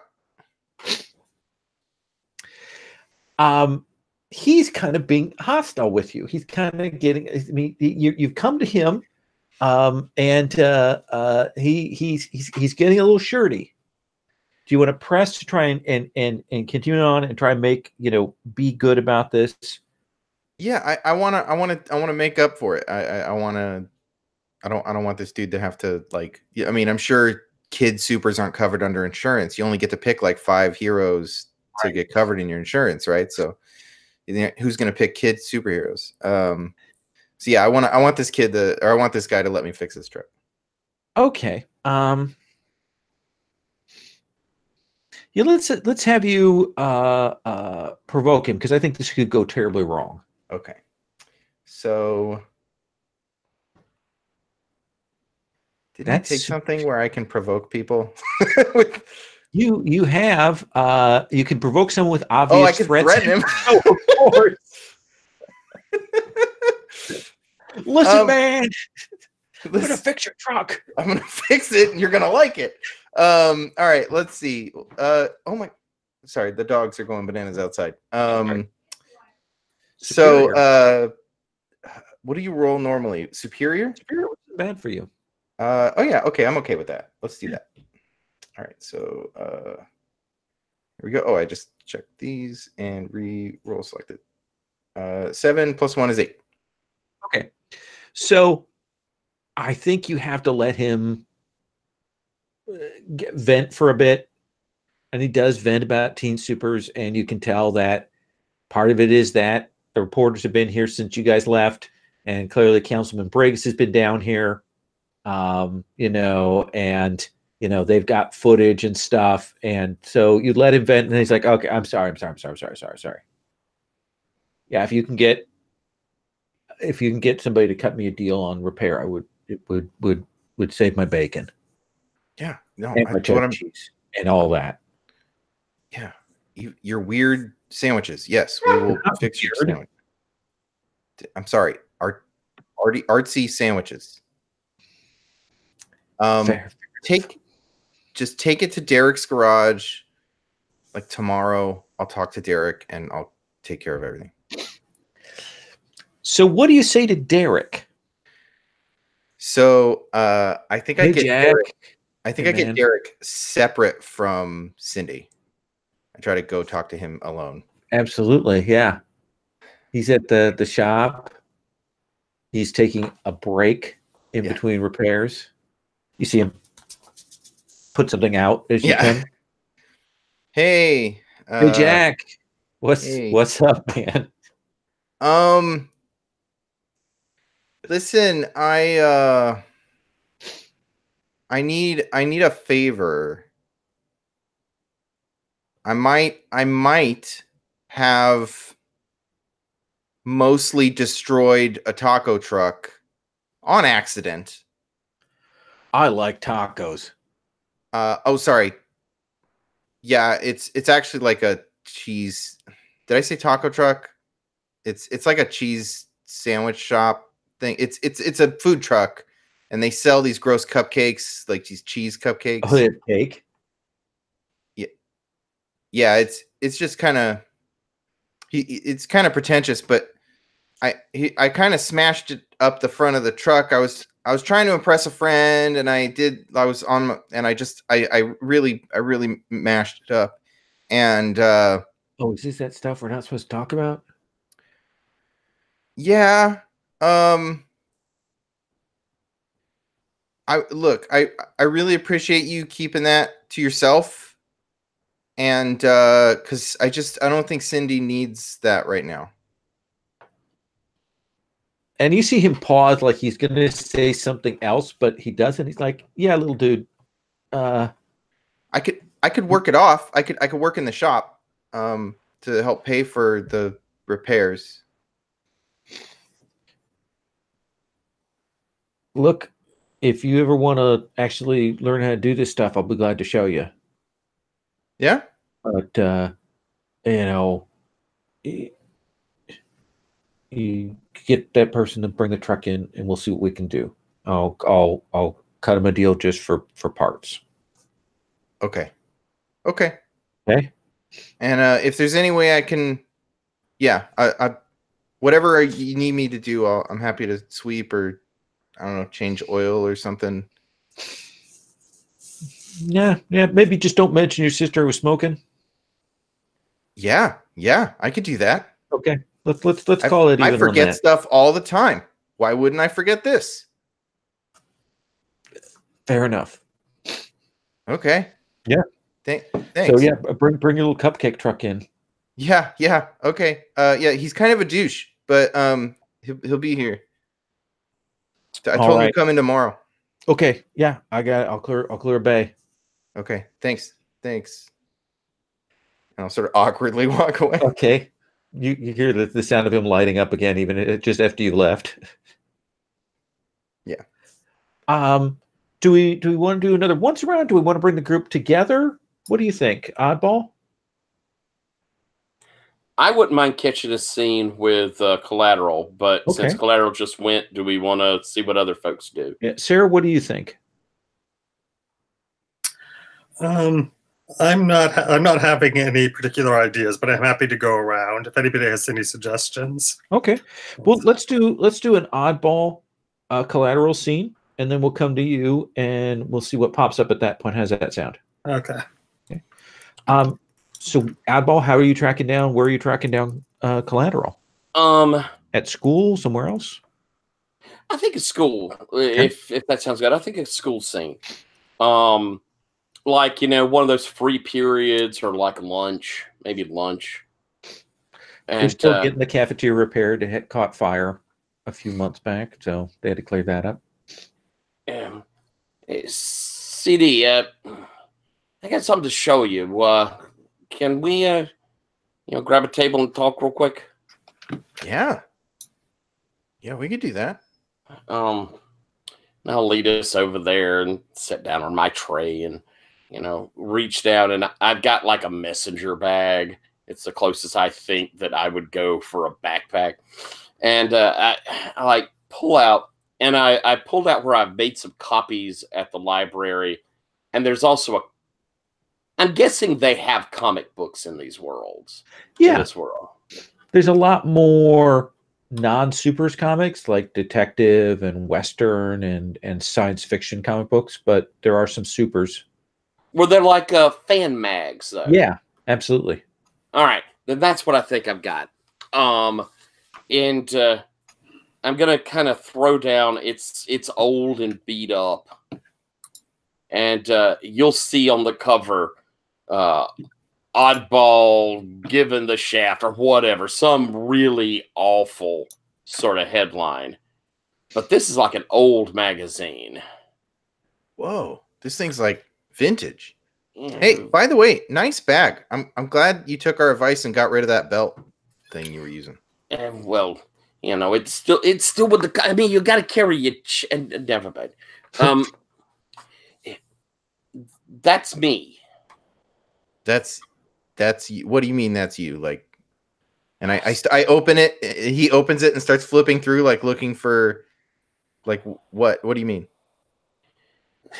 This is gonna sound crazy, CD, but that guy oddball, that's me. I just sort of showed up here a few months ago. Yeah, I remember. No, I mean, I just showed up here in the big sense. I was in 1957. Like a Chevy? Is that how you got here? Like the year, buddy. I'm from in the past. Oh, like time, like you time traveled. Well, I was time traveled on, but yeah. Oh, okay. So somebody did this to you? Someone brought me here. Someone who doesn't want me to be this guy. And I point down at the magazine. Well, is this like, or you, this looks like a hero, right? Like it's a, I mean, this is a terrible title, but he is a hero. No? No. I'm not a hero. Or at least I won't be. You're a hero. Thanks, buddy. But something changes me. Something makes me this guy. Something makes me even worse. We all have the potential to do harm. But you just do what you can to not do that and to fix it when you do harm. CD, if you knew who I was, who I am, if you met this guy, who I could be, Can I change that? Yeah, I mean, you're not even in the same place anymore. I mean, I have a very limited knowledge of time travel, but I assume if you are pulled out of wherever it was you were from, then all new events. So it's like the whole thing about like if a butterfly farts and then now it's snowing, right? Yeah, yeah. Yeah. So a butterfly farted and now you're here and it's. I mean, I'm still a little cold.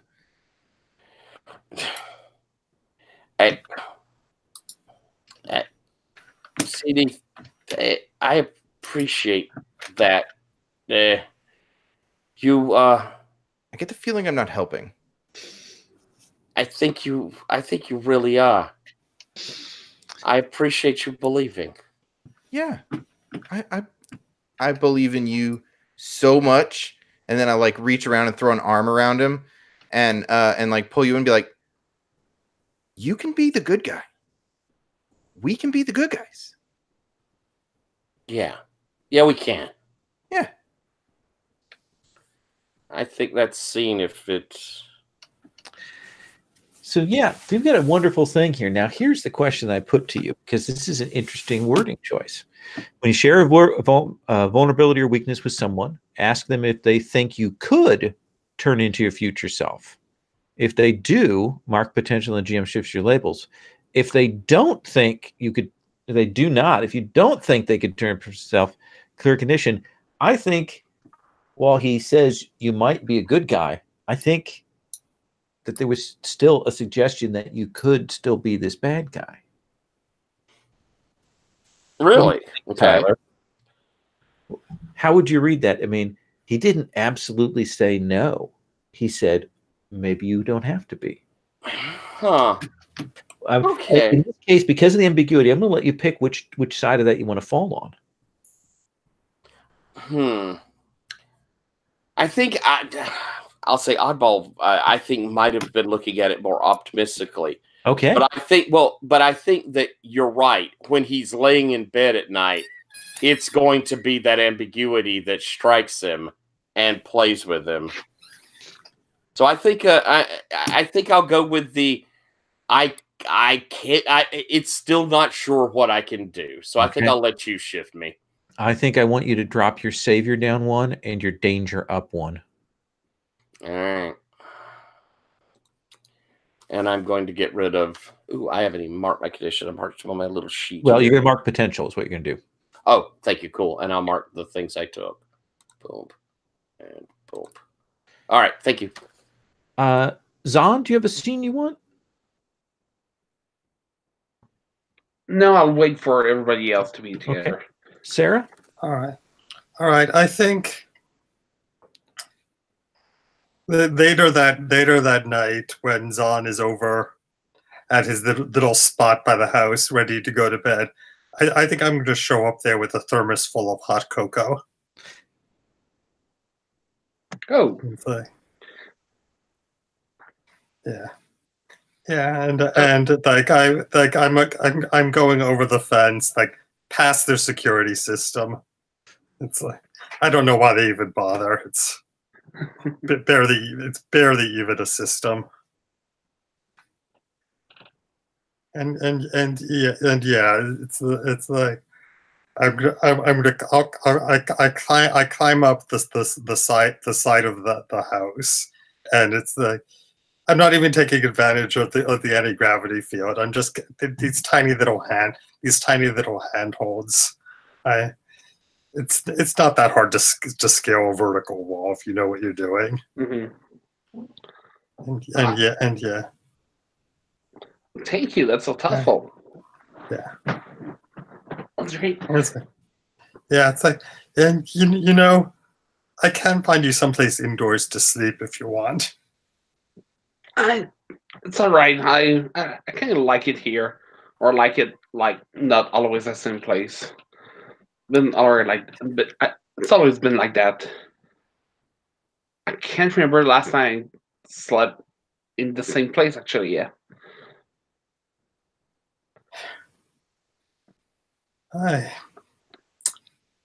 I guess I can understand that, but I've always had a place I called home. You know, it's so strange. It seems so strange not to have that. Yeah, well, I, I, I think I can remember having a home, but it's been so long. It's been so eventful. I've seen so much stuff around the whole universe. I I don't think I could ever go back to being at one place. It feels weird to be at the same place at the same time, always at the same place.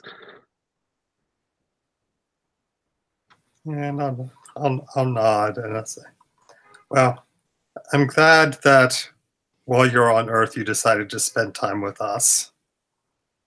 Yeah, you guys are fun, and you attract a lot of cool people. I've met someone tonight. Skullface, like dark, airy power. Like he had the voice of someone who's trying too hard to hide his intent. I think I lose my grip on the wall. And Hey, yeah. I mean, do you grab me with your anti-grav field or yeah? Okay. Oh, yeah, of course. Yeah. We can also float around if you want. Right. Yeah. Right. Okay. I was like, what did he talk to you about? No, he got the name of our team wrong, calling the team. That's so yesterday. Literally. You literally, yeah. We're the good salvation now. He wasn't interested in collateral damage. Collateral damage. He was asking about collateral damage. Yeah. Not about me. Well, he asked if you were the one who came up with the name. But like, of course, like, it's a lame name, so you didn't do it. Yeah, but he didn't ask about like how I was as a leader or how effective I was or. No, he told me that you guys impressed him and asked about CD collateral damage if he was that he was someone worth training, something like that. Well, that's just he's the worst. He's the absolute worst.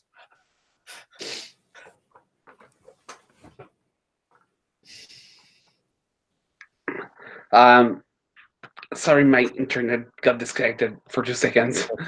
Okay. He is the worst. Yeah. He is the absolute worst. Maybe. You want to go down the ground? Yeah. I feel this is not like a cute moment anymore. I bring you down.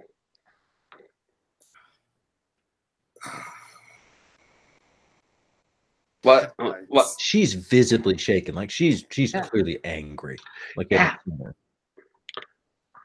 the thing is, I cannot comfort anyone. I have a rule preventing me from doing it. No. Well, yeah. I was going to say, Sarah, you get no. I mean, he gives you nothing emotionally. No bounce back at all from Zahn. I think I'm just like very curious. Why is she so mad? Like, why does she care at all? Yeah, it's like, oh, I need to run this off, and it's like I'm just off like a bolt of lightning, and I'm like over the fence. I'm climbing onto the rooftops and just getting my exercise. Thanks for the cocoa.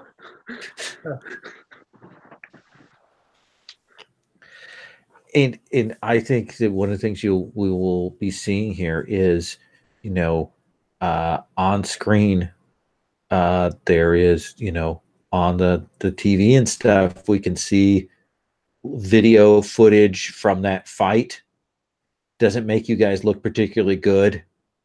Footage of the truck being busted up and then them talking to the owner, street being busted up, people kind of soaking wet, that this was some sort of teen gang fight. No mention of the bullying or anything like that. It just seems to be the story that's certainly being told is about that. And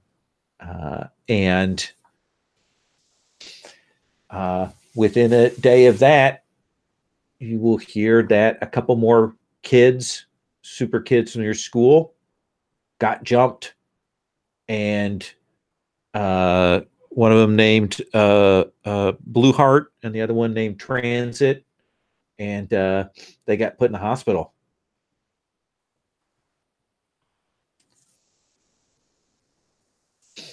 And people are starting to get nervous at the school. We got to do something about these guys.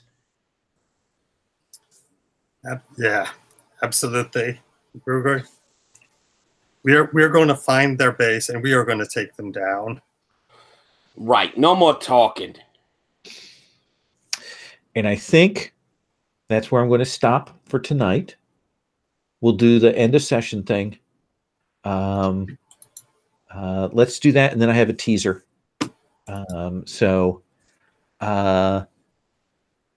Let's start with you, Oddball. Let's look at the things there.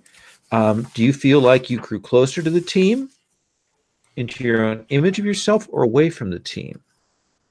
I think I grew closer to the team. I'm certainly, it's like I'm integrating with everyone. I definitely work with, talk with, pull us all together sort of thing. And who do you think made you feel welcome? Well, it's CD. Okay. So you give CD influence over you. Okay. And then you can clear a condition or mark potential, Oddball. You should be at potential right now. Yeah, I need to go to. Did I get to one? I did. You get to one, so you should go back up to go to two. Oh. No, I'm not going to take one this time. I'm going to get rid of insecure. Okay. Because I think that time with CD really made me feel better, at least that I have someone who cares about me. And CD, you need to shift one of Oddball's labels. Okay, let's go. I think, what's the Oh, I'm sorry. I think my danger should be up one. I moved my freak. There. Oh, no, I did. I'm sorry. Yeah. It was at -1. Yeah. Okay. Yeah. Okay. There I am. I'm right. I think he believes that you can be the hero. So is that superior or savior? I think either one of those would work. Let's bump your savior. And let's drop your freak. Okay. Ooh. I don't know. I Oh, hope it's that's good. not screwing you. Nope, it works for some of his stuff. Okay. Okay. Then let's do Sarah. Sarah, how do you feel with all this news that you've heard and the fact that your father's more interested in one of your colleagues than you? Yeah, I mean, I feel like I'm closer to the team. I mean, the fact that my dad is a jerk does not change that. Then who made you feel welcome? I think it was Zan. Okay. So Zan will get influence over you. Right, and Zan already has influence over me because that's part of my start of game thing. Is I give everyone on the team influence over me. Okay. So you can clear a condition or mark potential, Sarah. Yeah, I don't have any conditions, so I'll mark potential. And Zahn, you should shift one of Sarah's labels up and another one down.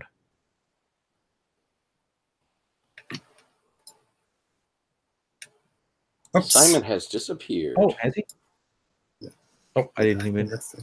Right. We'll catch him on that when he comes back. Let's go to collateral damage. Do you think you grew close to the team, into your own image of yourself, or did you feel like you grew away from the team?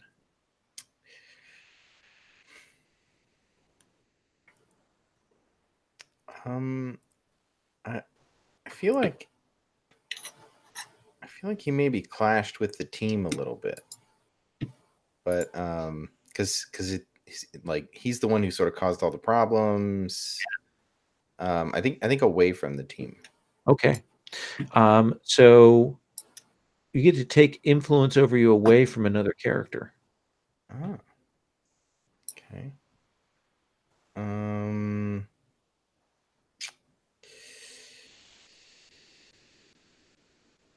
I think I'm gonna take influence away from Sarah. Okay. Bring back. Sorry.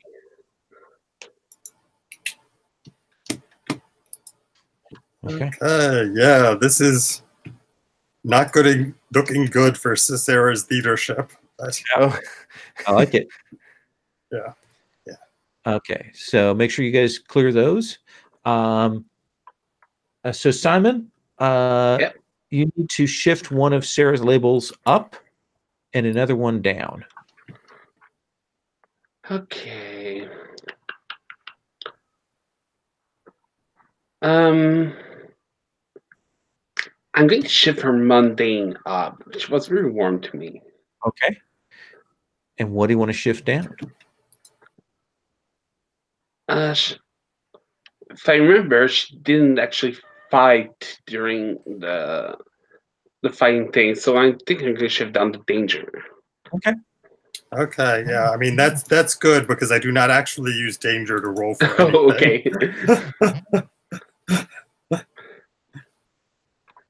All right.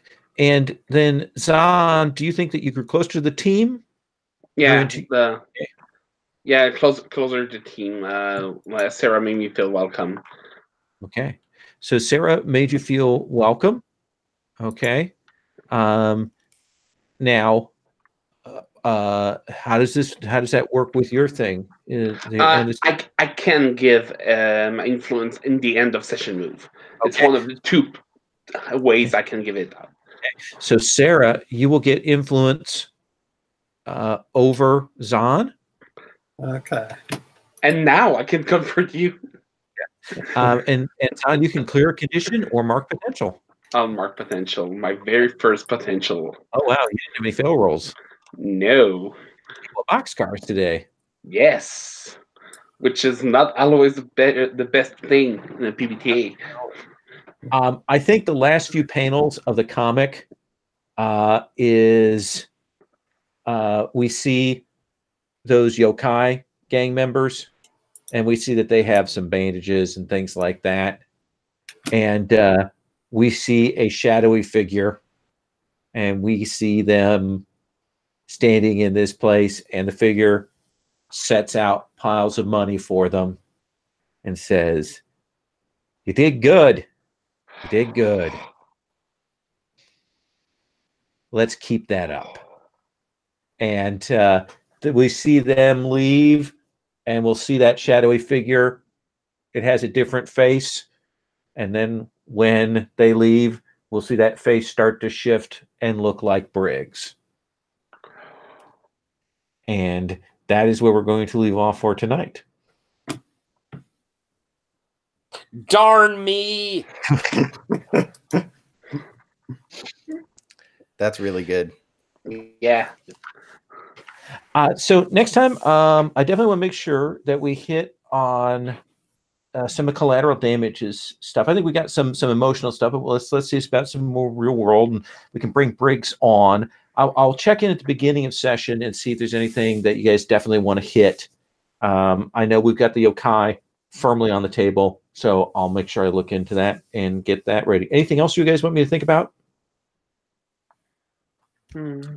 I wouldn't mind a humiliating defeat moment for me. I certainly don't want to drag the team down with me, but I think that would be a nice moment to go and hit one of my future self moments. Sure, absolutely. I can absolutely bring a humiliating defeat to your door. Thank you, thank you. More than happy to. I definitely want to get some like team stuff with Sarah and CD, so that he can like give that influence back and get better at being part of the team. Okay, so a good collateral damage and Sarah moment. Give you a nice beatdown moment to move your character forward for you, Oddball. Is there anything you want, Zahn, particularly? I think I just want more interaction with the team. I don't really need my character to be connected to have these dimensional things come crashing our door. It might overcomplicate things. Okay. Like, yeah, you might think of some ways. Yeah, think of some ways to connect you up. I tried to do that a little bit with having. Yeah, that was really, really awesome. Yeah, we'll work on that some more. Thank you guys very much. I appreciate that, and we'll talk with all of you next week then. Right. Okay. All right. All right. Bye-bye. Okay.